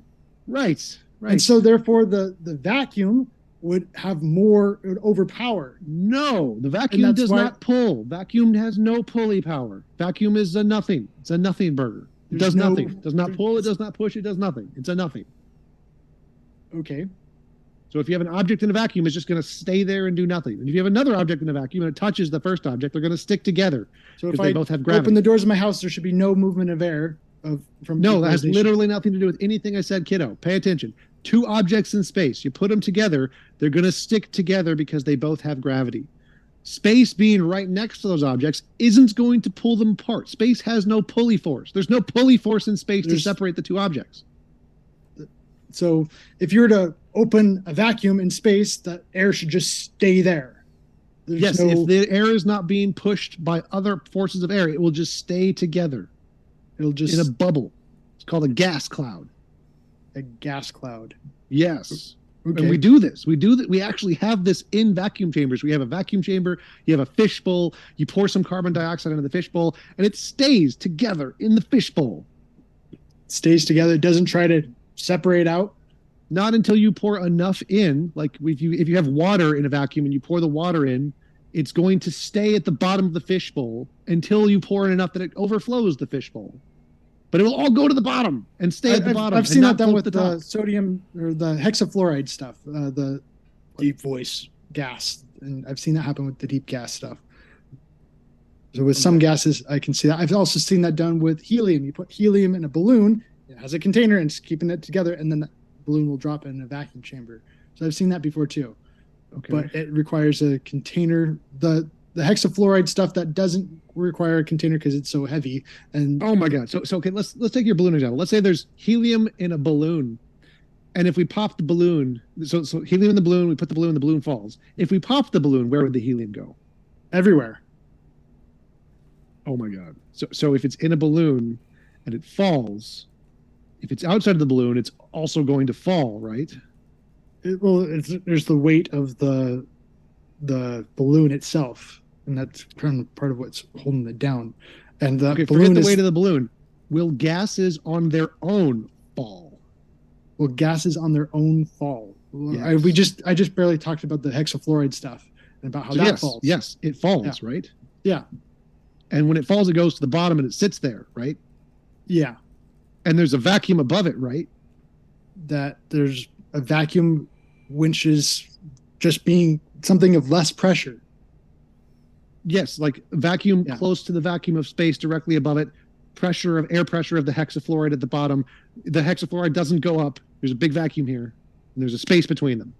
I've never seen the hexafluoride thing in a vacuum chamber itself, and so I'm not seeing it with nothing above it. It's just, well, you can do it with any gas. Any gas is going to work the exact same way. It's all going to fall to the bottom of the vacuum chamber, and it won't go to the top of the vacuum chamber because it has weight, mass. I agree that gas has mass. Yeah. And it will fall in a vacuum chamber. It'll go down. Possibly, depending on the strength of the vacuum chamber. And yeah, exactly. The excitement, right? We can change we can excite the particles inside, and when they start moving around, it's going to expand, right? And so and they're still going to fall. Doesn't matter how much you expand them, they're still going to fall. Yeah. It depends on whether they're excited or not, right? Even if they're excited, they're still going to fall. You don't think it's going to rise up to the top? I don't know. You're just kind of talking here and saying it's going to fall. For it to rise up to the top, you'd have to have enough molecules to stack on top of one another to reach the top. They're going to start at the bottom. If you have a single molecule, it will always go down. It will hit the floor. That's the first place it's going to go. If you put a molecule, a very excited molecule, and you drop it, it's going to fall straight to the ground. And then if you want more molecules to stack up to the top, they're going to have to go on top of that molecule, and on top, and on top, and on top, because they have to layer on top of one another, because they're going to start at the bottom. They're always going to go to the bottom. Okay, I'm picturing like popcorn in a vacuum chamber. If you were to pop popcorn in a vacuum chamber, it's going to start popping, right? And then go down. Rise up. It will go down, but in this case, gas isn't quite the same as popcorn, and so it's exactly the same. You think it's going to all just? Even if you start at the bottom and you heat it up, the molecules are going to go up. They're going to hit the ceiling. They're going to come down. You don't think they're going to keep bouncing and moving around? They're going to bounce for a while, and they're going to get stuck on the bottom. They're not going to permanently bounce. They're going to lose energy and get stuck on the bottom. They're going to fall. It depends on nothing. They will necessarily lose energy and get stuck on the bottom every single time, 100% of the time. If it's continually getting hotter and hotter, like a pressure cooker or something like that. If you keep bouncing them with more energy, then of course not. But if you just let them go, that's irrelevant. So again, the point here is if you let them go, just pour them out and watch what happens. They will fall in a vacuum chamber to the bottom, and there will be a vacuum above them, and there will be the gas below them, and the gas will not go into the vacuum. It will just sit there. Okay, so the Earth has an atmosphere, and the sun ends up heating that atmosphere up, and so it's going to excite the particles in the atmosphere, and so they're going to act like popcorn and kind of go everywhere, and that should definitely cause them to go out into said vacuum of space. It does. And yes. Yeah, and so all of that's going to go everywhere out there, and that's going, and the vacuum space is going to overpower this whole. It's going to overpower the weak force of gravity. It does. Yes, this happens. This is a literal thing. The solar radiation does tear off parts of the atmosphere. I agree, this happens, but that's irrelevant to the argument here. So we're just trying to get the flurfer to the stage one. Stage one: can you have a vacuum and then gas, and the gas does not move into the vacuum? Yes. We're in a vacuum chamber. If we pour gas into a vacuum chamber, it's going to go to the bottom. It's going to stay at the bottom. So there's going to be some air pressure at the bottom. There's going to be no air pressure at the top, or whatever we want to define a vacuum as. And the vacuum is going to be here, and the gas is going to be here, and they're going to stay with nothing in between them. Does that make sense? You're saying so, and I'm hearing you say it, but I'm not really convinced that it's going to be that case. You think the air is going to magically move to the top for no reason? No, I think there's a lot of excitement in that, unless it's completely frozen and there's they no don't energy excite in them. themselves. If particles are just laying on top of one another, they don't excite themselves. It's not like water heats up because it's laying on top of other water. So there's still energy going in there, right? And I don't see what's going to cause all of those particles, the gas particles, to suddenly stop and fall. Gravity, they have mass. Like you've seen the hexafluoride thing where they pour hexafluoride like in an open container, it just falls, right? Does it start going up for any reason? Like, there's still atmosphere above it. There's still atmosphere above it. Right. And so it's going to be like the balloon. And so the balloon expands when you do that. And so I don't know if you're trying to be Simon Dan there and say, oh, okay, I hit my head with my hand against my forehead. That means you're wrong. It doesn't quite work that way. Well, I hit my head against my forehead because you're like saying, here is the obvious thing of hexafluoride, but it's not going up because magic. It's not because of magic. Okay, the example of the hexafluoride is there's more pressure above it, right? It's got air above it. Air is heavier, right. And so that's holding it down. So you got air. Air is heavier. What? It's not heavier. Sorry. The hexafluoride is heavier than the air. Okay. Right. The hexafluoride is heavier than the air. Right. And so you have that, and so it's like nothing above it. Okay. You've got one thing on top of the other. But if you take that other thing out, all of a sudden that hexafluoride is going to start to expand just like the balloon until it fills up the whole vacuum chamber. Right. So if it continues to expand, eventually it's going to reach a maximum expansion where it can't expand anymore, right? What is maximum expansion? The farthest away the electrons can be from the protons and neutrons before they leave the particle. Okay. So like you can't expand infinitely. Okay, so you're saying maximum expansion rate. Okay, so it can't expand infinitely, and so it's not going to be a gas anymore at that point. It's just going to dissipate. It's still a gas. So like it can the weak electromagnetic force holds the electrons to the protons. It will still be a gas, but it has a maximum size of expansion. So it gets to a maximum size, and then after that, it just starts to dissipate away into. No. It'll just stay at the maximum size, and it will fall like water does to the bottom of the room. Okay. So there's going to be a vacuum of no pressure above it. There's going to be the particle, which is very, very big because it's expanded, and it's going to be laying with the other particles at the bottom of the room with a vacuum above it. A vacuum of zero? A vacuum of whatever vacuum of space number you want to use. Okay. So it's not zero anymore. It can be zero. I don't care. Okay. Even if it was zero, the particles would still fall and be at the bottom of the room. Okay. Any last thoughts before we go into the Q&A? Potato. Okay. Excellent. We're going to jump into the Q&A. I want to say, folks, thanks so much for your questions. I'm going to read through these as fast as possible. We've got a lot of questions, but also want to say, folks, as I mentioned earlier in the debate, we have a TikTok modern day debate. Once we get to 1,000 followers on TikTok, we'll be able to live stream these debates just like this one so that everybody on TikTok can see these debates just like this one. So I want to encourage you. That link is at the top of the description box. And just to clarify, I don't think you can live stream. I think you need to get a stream key from TikTok to do that, and you don't get one at 1,000. So to live stream on TikTok, you'd have to just hold your phone up and do it that way. It's not going to give you a stream key automatically. I'll show you the link for the article that I found later, because there's actually a different way. But with that, we're going to jump into it. Thanks so much. Appreciate your question coming in from Anton Gomez. Says, TJump, how come the old footage of the landing is missing all the stars? Is that not suspicious? Not necessarily. Like, it'd just be like, I can't see stars if there's other lights around me, and so if there's a bunch of other lights sending information, you wouldn't be able to see the stars. It's not too hard to understand. Oh, should be able to see them with Artemis then. This one from Anton Gomez says, TJump, astronauts are seen on the sunlight on the moon. Must have been a nice boil in their own juices in those suits. Mic drop. No. You're saying it wasn't a nice boil? Like, light bends, so it's not like they have to be directly exposed to the sunlight for the sunlight to actually hit them. So the light bending in nothing is going to prevent them from boiling? in their spacesuits? So light bending can illuminate things that are not directly in vision of the sun, and so it's outside of the radiation. So because photons are not all radiation, and so they wouldn't boil even if they were. Space is bending the light to prevent them from overheating. Yes, that's literally what's. No, they're not directly in the sunlight.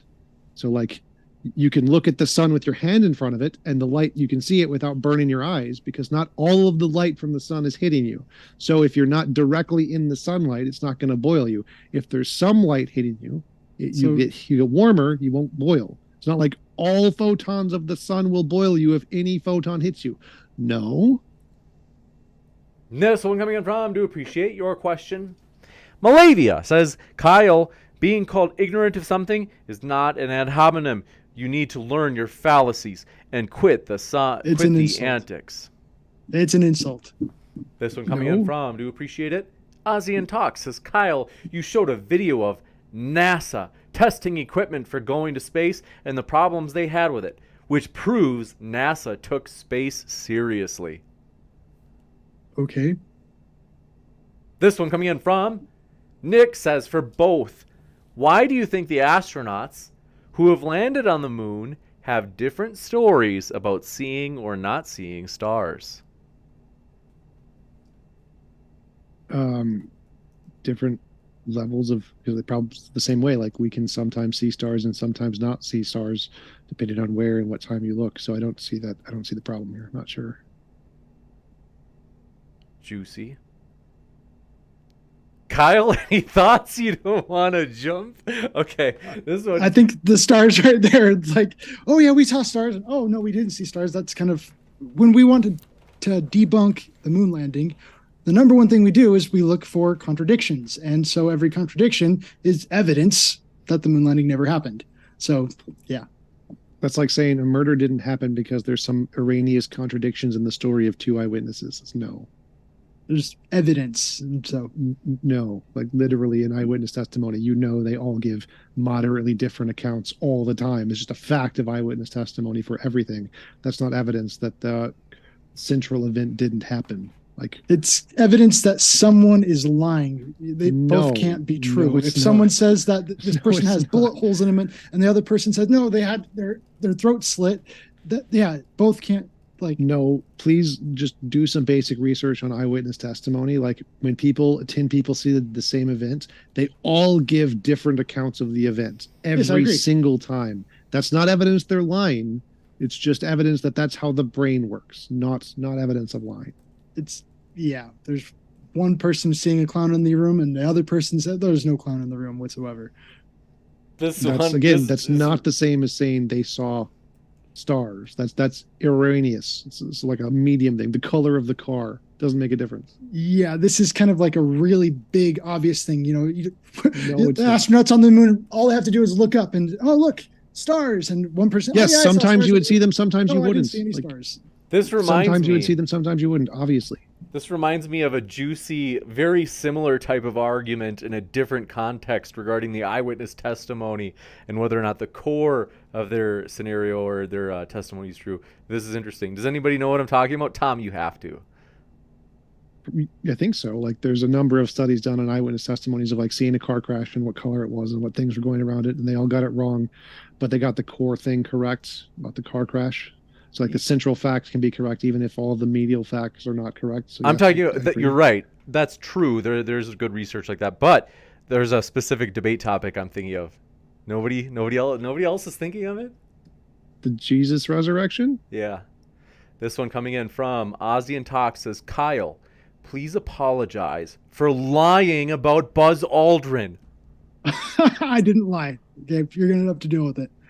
Juicy. Yeah, Buzz Aldrin never recanted that he was on the moon. That's never a thing he said. I've got lots of footage of it. Never said that. He did say the thing about the animations, but that's because during the 1960s there was no camera footage of them on the moon, and so those were animations, but that's not evidence it was fake. Yeah, no. I'm glad that we agreed that. Yeah, they faked it. So no, well, they faked the animations that were broadcast at that time period. That's true. This one coming in from, do appreciate your question, Nick says for TJump, what do you make of the Apollo 17 lunar module liftoff video? What do you see when you watch that video? Magic pixie dust. I have no idea.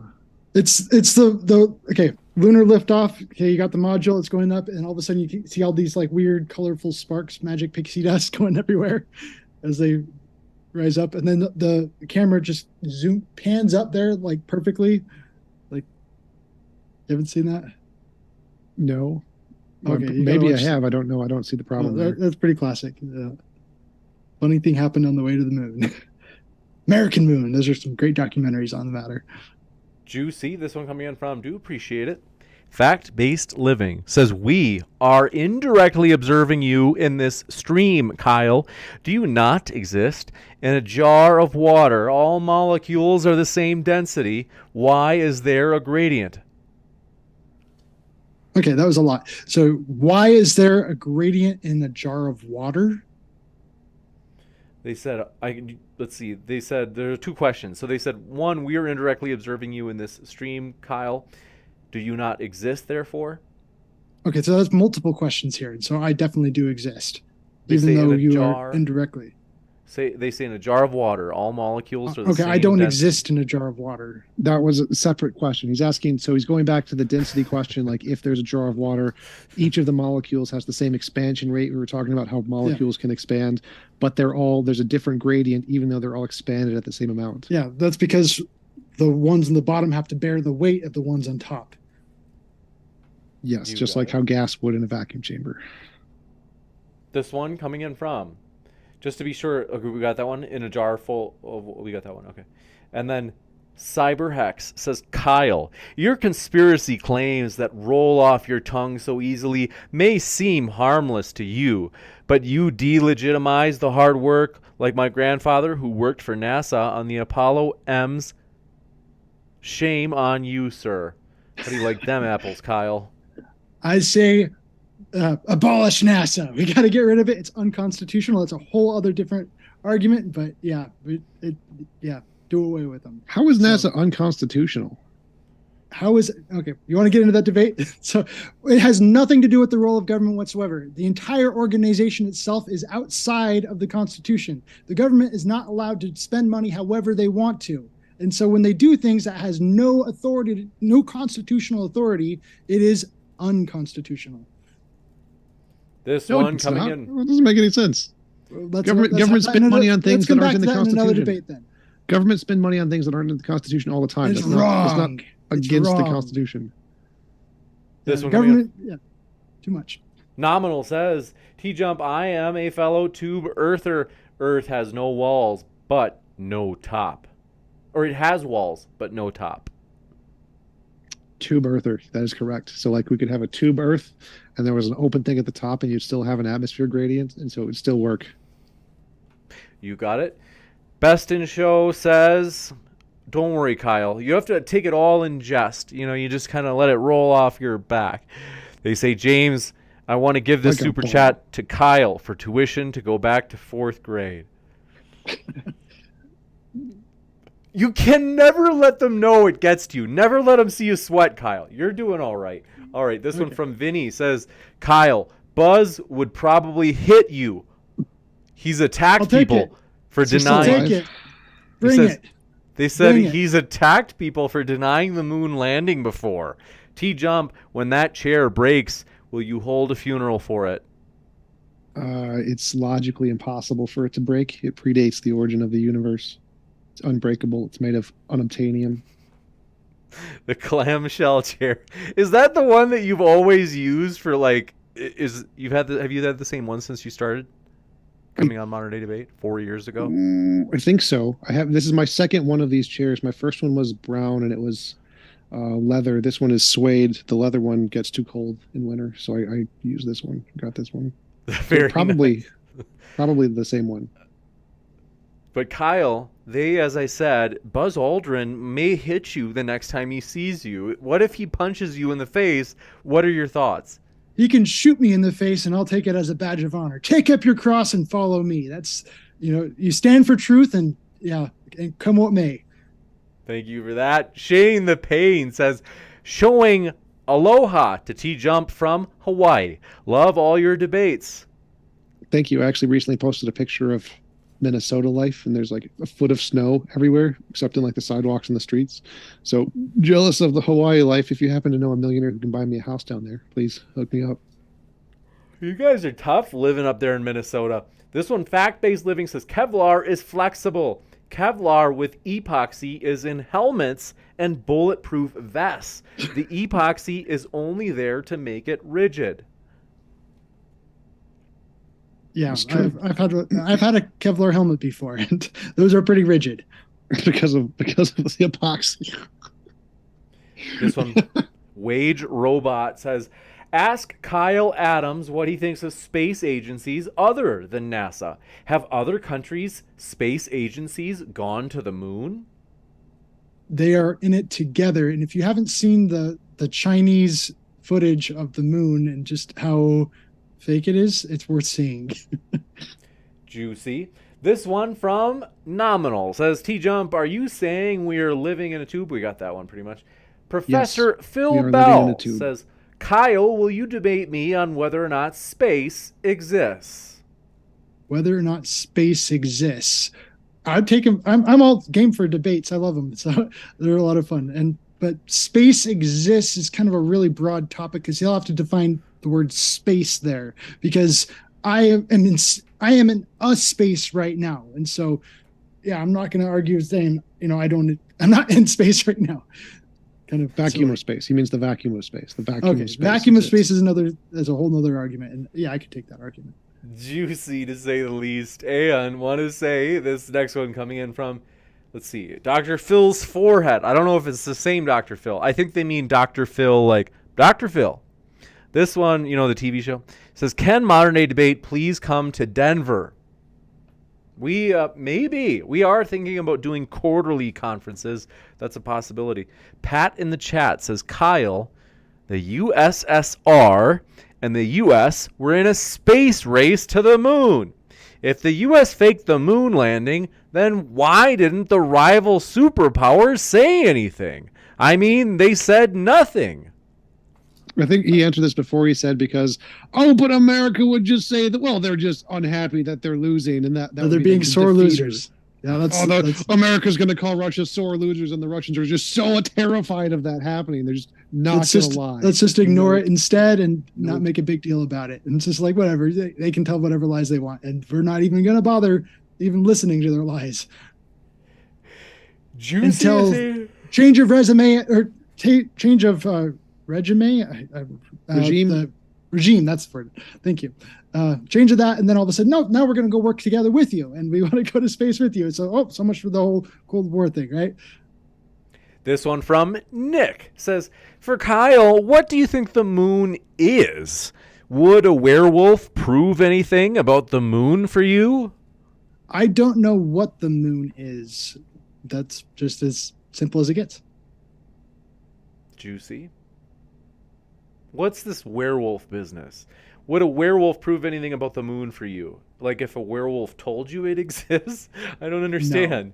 No. Well, werewolves come out during the full moon. It's like it's a werewolf joke. I see. Thank you. This, if a werewolf told you. Okay. This one coming in from, do appreciate it. Actually, that's it. I think for the actual questions that I have listed here. So folks, let me just do a one last scan. Otherwise, I want to remind you. Oh, okay. Nick says I had a moon question for Kyle. Yep, just got that one in. Thanks for your patience on that, Nick. I was a little bit slow on that. Looking for any other in the chat. We have Kyle for president. Thanks for that. Okay. Defend the Constitution. Someone else also said Kyle is a 3D chat bot, but that's Iron Charioteer says, ask Kyle, when is your fast food chain of restaurants grand opening? McAdams. It's the outfit. He's talking about the outfit. It looks that like one red and yellow. I put that one together on my own, but I do have to say you have quite the getup. This one. Thank you. See. I think that is it. But I want to remind you, folks, our guests are linked in the description. If you're listening via YouTube or the podcast, all of our debates are put up on the Modern Day Debate podcast, which you can find on Apple podcast. You can find it on Spotify. Every podcast app out there has Modern Day Debate. So, folks, if you love listening to these, if you are tired of that intro music, and you're like, I don't want that, the podcast has the intro music taken out. It also has the, that's pretty the biggest difference. It has no ads, though. That's another big difference. So if you're like, YouTube ads drive me crazy, the podcast doesn't have any ads. So I want to encourage you to check it out if you haven't. And if you're listening via podcast, as we do have a lot of people that actually do use it, you can find Tom's and Kyle's link in the description box below. So we want to say thank you to them. Let me do one last question, or check for questions. This one from Andy Babb says, please explain what the moon is specifically. I don't know what the moon is. It's a light in the sky. So exactly what it's made out of, I don't know. Gotcha. And that looks like it's it. But I want to say thank you so much. We appreciate it, folks. Thanks for watching. I will be back in just a moment for a post-credits scene. So I want to say a huge thank you to our guests, though. They make this channel possible. They are what make Modern Day Debate fun. So we appreciate both Tom and Kyle. Their links are down below. And I'll be back in just a moment. So stick around for that post-credit scene. Thanks one last time, Tom and Kyle. Okay, thank Subscribe to TJump. Peace out. Abolish NASA! Keep it real, homies.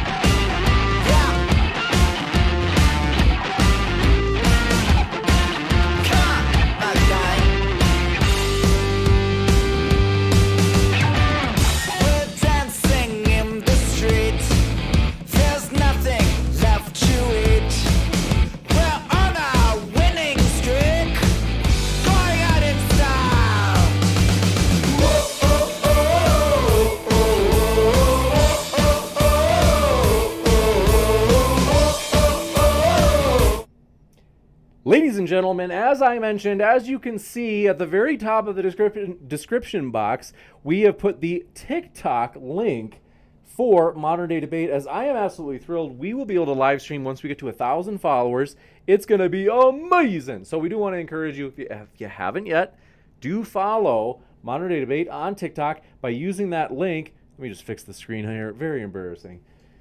Oh, it's like it's my first time. My dear friends, I want to say thank you guys for being here. Seriously, you make this fun. So I want to say hello to you in the old live chat. But yeah, like I said, that link to the TikTok is in the description box. And then I'm going to pin that to the top of the chat right now. So I want to say thanks for your support on that. Seriously, it's been growing fast. So I'm really grateful. So I really do appreciate it. You guys, we've actually gone from having 240 followers on TikTok. Last time I checked, it was like 760. So we've grown substantially. And we're in other words, we're about 75% of the way there almost. We're almost 3/4 of the way there. So it's happening, folks. Want to say thanks for coming by in the old live chat. I'll put that link to our TikTok in the description box as promised. Our new TikTok in all caps, and then pin. And then I will also say hello to you in the old live chat. So let's see here. We have many friends in chat. Thanks for being with us. Yeshua is King. Glad you came by. Jeremy Nolan, good to see you. Thanks for being a member. Heat Shield, thanks for coming by. Thanks for being a mod. Comradical, glad you're here. Says, take it easy, James. Thanks, Comradical. As well as Nathiest. Thanks for coming by, Nathiest. And amazing Nick, thanks for being with us. KK Pink Factor, glad you were here. Alpha Meta Mark, glad to have you here. I'm going to take this off. This blazer, it's just a little bit restrictive. Oh, two moments. Is Alpha Beta Mark, glad that you made it here, as well as I do want to let you know, folks, in terms of cool upcoming stuff, we have a lot of debates. Whew. Okay. There are a couple that I have not put the event pages up for yet. I should, because they're going to be big debates, and I'm pumped for it. So, Conspiracy Cats has agreed to debate the instructor David McQueen. So that's going to be a cool debate. That's on the age... let me double check. I think it's the age of the Earth, whether or not the Earth is 6,000 years old, but I've got to double check. It's going to be amazing. But it's for sure on young Earth, old Earth, or you could say like young Earth creation type stuff. So that I'm really excited for. We also I think we just booked a debate on whether or not the flood of Noah happened. That's halfway booked. Michael Williams, good to see you there. Brian Stevens, thanks for coming by. I see you there in the old live chat. Brian Stevens is one of those folks that, like TJump, has been with us for like over 4 years. Brian Stevens, thanks for all of your support of Modern Day Debate, seriously. And there he is in the chat supporting. He says, let's hit 200 likes. Seriously, thanks so much, Brian Stevens. Glad that you were here. Thanks for being just with us. It's always a pleasure. And Heat Shield, good to see you. Michael Williams, thanks for coming by. As well as Carl Lafong. Thanks for coming by. Surgeon General says, come join us on the new Modern Day Debate Discord. So yeah, maybe you're like, James, I don't even have a TikTok. You're like, I'm not so mainstream. I'm more like, I don't know, what's the word when you're not mainstream? Like indie? I'm like more into the indie stuff. Well, if you have a Discord, that is linked in the description as well. We have a new Discord for Modern Day Debate, which appreciate Surgeon General doing so much work on, as well as Hannah, as well as Amanda, and amazing Bob. So many people. We're just super grateful for that. So Aussies NRG, thanks for coming by. Pat in the chat, good to have you. I see you there, man. I hope you're doing well. Hey there, thanks for dropping in. I see you there in the live chat. Izzy Cup, thanks for coming by. We hope you're well. Celtic Hammer, glad you're with us. Jaquez Polymer. It's got to be Jaquez Polymer. I have to be saying that wrong. Let me know if I'm saying it right. I'm sorry about that. I know I'm saying it wrong. But Joe Heron, thanks for coming by, as well as Nut Loose. Am I saying it right? Matisaro, thanks for dropping by. Mr. Alio 84, thanks for dropping in, as well as Iron Horse. Glad you were here. Dr. Phil, by the way. So we have, let's see, Professor Phil Bell. If you wanted that Flat Earth debate with Witsit, let me know if you're watching or listening. As well as PJCNet. Thanks for dropping in. Mr. Spock, glad to have you here. Carl Lafong, glad you're with us. Gerald Leuven, glad you're with us. Waterman671, glad that you're here. As well as Adiohead, glad you're with us. Patrick Spence, thanks for dropping in. Zakura Bones, thanks for your kind word. It says, thank you, debaters, for your time and knowledge. Thank you, James, for moderating. Thanks for that. I appreciate that. Seriously, that means a lot. As well as David Webb, thanks for dropping in. Hope you're doing well. Don Folman, thanks for coming by. I see you there in the live chat. I hope you're doing well, Don. It's been a while since we chatted. I enjoyed our chats when we did get to chat, so I hope you're well. Gerald Leuven, thanks for dropping in. Jack, thanks for being a member. Appreciate your support. Dunkin' Donuts, thanks for dropping in. Comradical, glad you're here. Sleet, happy to have you. Thanks, Hannah Anderson, for being here. I see you there. Thanks for being a mod. R Dubs, thanks for dropping in. As well as Ozzy Gold, thanks for gifting those memberships today. Seriously, you came in clutch. That was clutch, man. Appreciated that. We do appreciate all of your support, folks. Seriously, there are like a million different ways we appreciate your support. You guys have given us so much support. And you guys might be thinking like, well, what if I'm not a channel member? And maybe you're like, hey, I can't become a channel member right now. Maybe you're like, I just don't use the feature, or I don't want to, right now it's a possible recession, so I'm cutting back. Whatever it is, I want to say one thing that we want to say thank you for your help on is if you enjoyed this debate and you think, let's say you have friends that also enjoy topics like this, which I bet you do, because people who have common interests tend to just kind of gravitate toward one another. Consider sharing this debate. That really does help, seriously, for us at Modern Day Debate.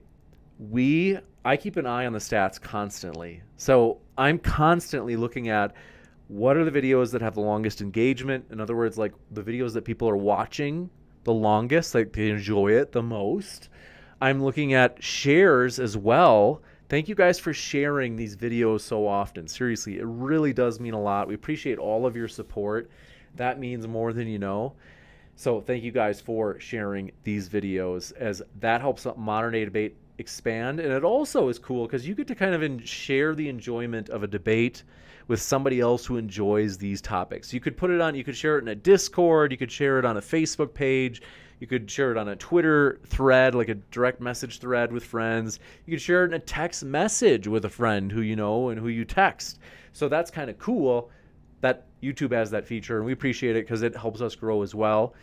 Ozzy and Talks, thanks for gifting those 20 memberships. Seriously, that really does mean a lot. I'm pumped. That's super encouraging. And I want to read the ones that in particular were gifted memberships.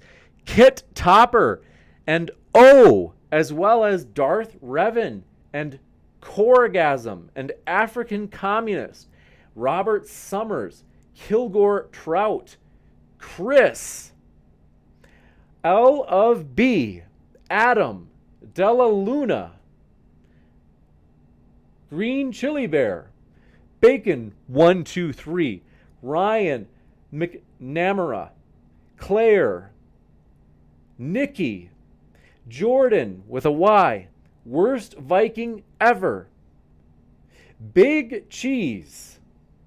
Congrats on those gifted memberships, my dear friends. We hope you enjoy them. And be sure, one of the coolest things about those memberships, thank you, Ozzy, and again, Ozzy and Tox, for gifting those to everybody in the live chat. Really does mean a lot.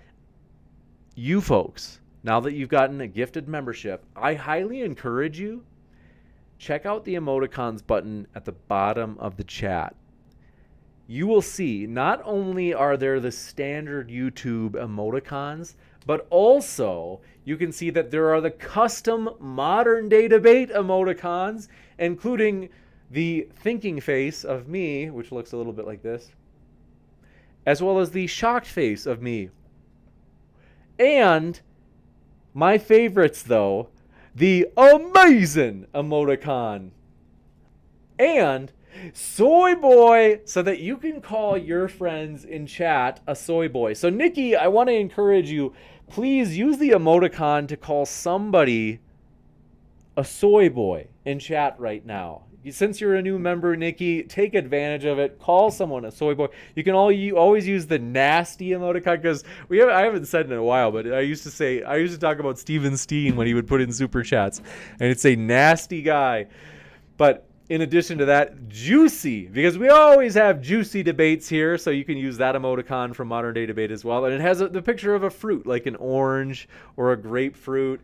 I love oranges. You have no idea how many oranges I eat. I really do. I have so many oranges. I have a lot of meat all day. And then for my carbs, because you can't just eat meat, because you eventually will run low on energy. So I have all these oranges. They're disappearing oranges because the green screen is picking up on them. But nonetheless, here they are. Look at this big bag of tremendous oranges. They're disappearing, but nonetheless, I do want to say I do love that juicy emoticon, as well as the nasty with the cross swords. But yeah, I want to say thanks for your support. I'm looking, Nikki. Are you calling someone a soy boy, Nikki? I'm waiting. Let's see here. Zakura Bones, good to see you.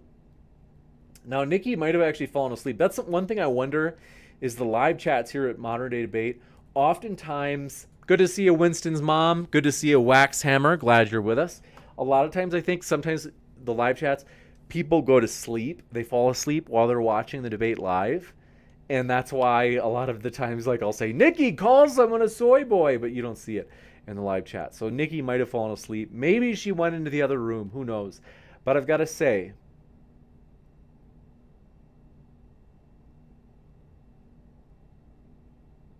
I forgot what I was going to say. I'm sorry. What was it? Man, it was right there. It was on the tip of my tongue. Oh, yeah. That's why, for example, we have 498 people watching right now, which is huge. And we have 197 likes. So if you haven't yet, hey, please consider hitting that like button, because to be honest, really, it does. I appreciate it, because frankly, you could say it's a favor to me, and I appreciate your help, is that we're like, hey, the more likes a video gets, the more YouTube recommends it to other people, because it's a form of engagement. So we do appreciate that. Thank you guys for all of your likes. It means a lot. And KK Westbury says, grapefruit are in season and healthier, James. Hey, I believe it. They just don't taste as good. Come on. I mean, really? You wouldn't agree with me, would you? Nick says, carbs aren't essential, but James has got to grow. I've got to be honest. I was on a keto diet for this is maybe 2 years ago now when I started it. Was that really 2? Yeah, it was. It was actually 2 years ago, which is crazy. I started it, and I lost so much weight, I had to stop. I couldn't keep doing it because I just kept losing weight. It works like a charm. I can tell you from personal experience, folks. The keto diet really does work. The real trick is... Cat the Humanist, I see you saying soy boy in the chat. You've got to use the emoticon. Look, Cat, all right, I'll give you an example. Cat, I'm going to put it here. Cat the Humanist is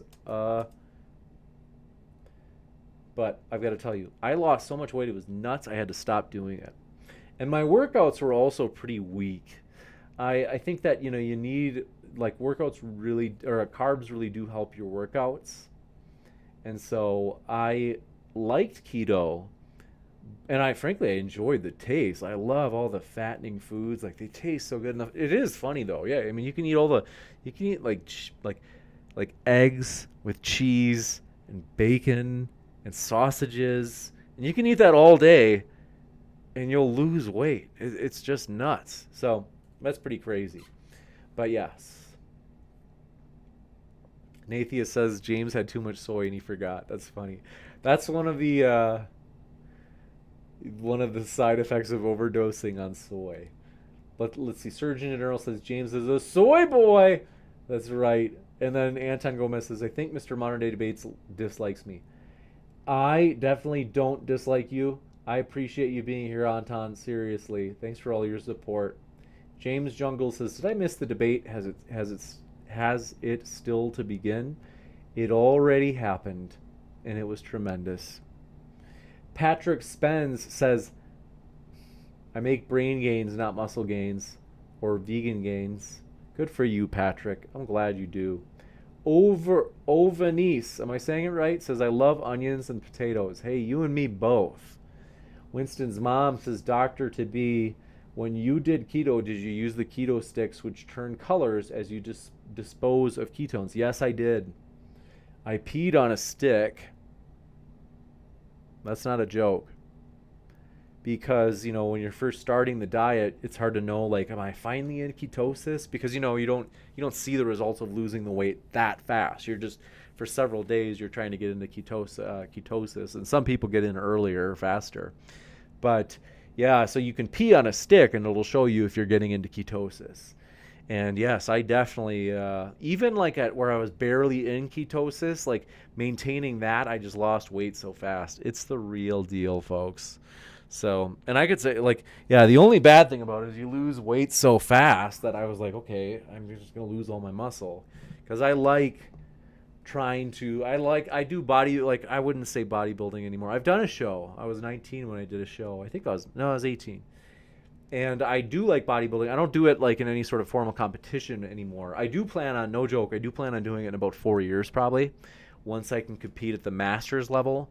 Because amazingly, this is like frightening to me. Oh my gosh, I never thought this would come. When I was 18, I did it, and I remember I was like thinking I saw a guy who was competing at the masters level, which to be at the masters level in bodybuilding means you're 40 years old or older. And I thought, wow, that's pretty cool.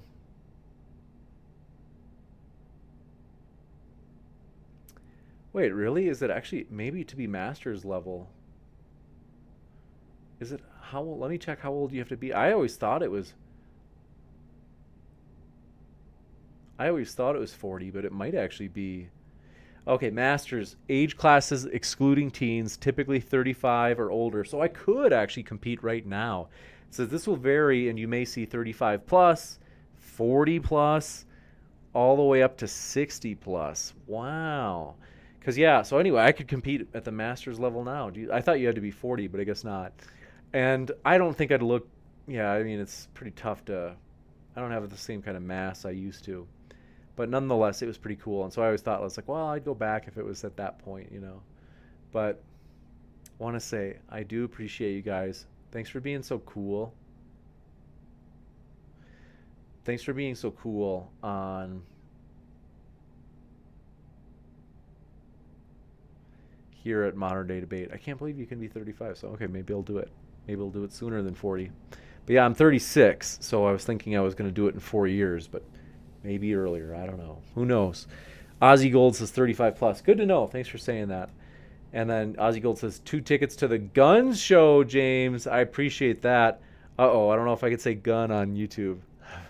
But Surgeon General, I think I'm joking. I think we'll be fine. Let me just double check. But let me check. Surgeon General says, you need to do MAA. I will pay a dumb freaking amount of money to watch you put someone in an arm bar and scream, tap out, soy boy. That's funny. I like that. I would enjoy that. That sounds pretty fun. But let me just quick, I'm going to do...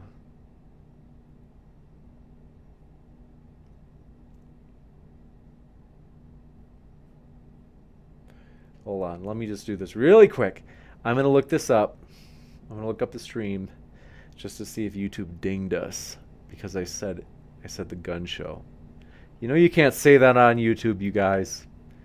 But well, let me know what's new in chat. Mr. Universe says hi. Hi, Mr. Universe. We hope you're doing well.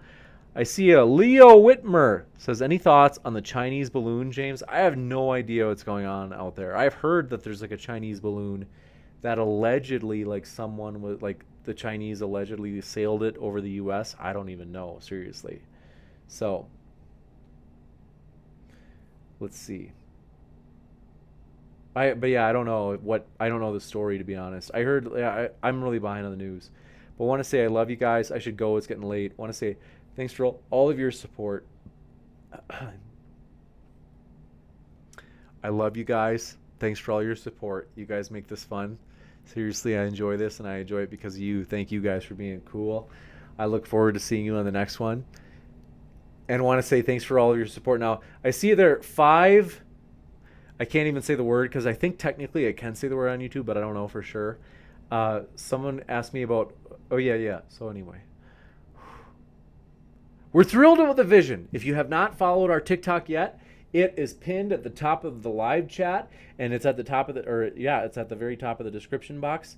So I want to say, if you haven't followed our TikTok yet, do so, as we are absolutely inspired, passionately determined to bring about a neutral platform so that everybody can make their case on a level playing field here at Modern Day Debate. Want to say thanks for all your support, you guys. I love you guys. Thanks for making this fun, and I hope you have a great rest of your night. Heat Shield says we shot it down with a Raptor several hours ago. Chinese balloon shot down. Let me Google this. That at least 3 Chinese spy balloons flew over the U.S. during Trump's presidency, and he hid them from the public and never shot them down. Juicy. That's from Midas Touch. So I don't know. I'm not trying to take a partisan stance on that. I'm not saying that's necessarily true. It's just what a tweet that first popped up says. It says, U.S. shoots down Chinese spy balloon off East Coast. That's from CNN. Suspected Chinese spy balloon shot down off South Carolina. Wow. I have to see it shot down by the fighter jet. This sounds pretty cool. I'm pulling up a video right now. I'd pull it up so you guys can see it too, but the only reason that I'm not is because if I pull up a video on the same computer where I have OBS starts to buffer, so it's not good. It'll look bad. So I'm looking at this video right now. Oh, okay, I'm seeing the balloon. I'm seeing what I think it looks like something's like headed towards it. Oh, okay, yeah, it looks like there's maybe a missile or something.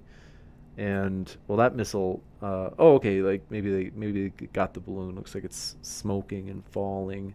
Oh, okay, so I think this must be the missile that actually hits it. So let me see here.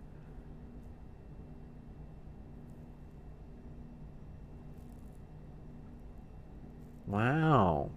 Well, that's pretty neat. But how neat is that? Thanks, guys. I love you guys. Seriously, you guys are fun. I hope you guys have a great rest of your night. Thanks for being hip. Keep it real, homies, and I'll see you in the next one.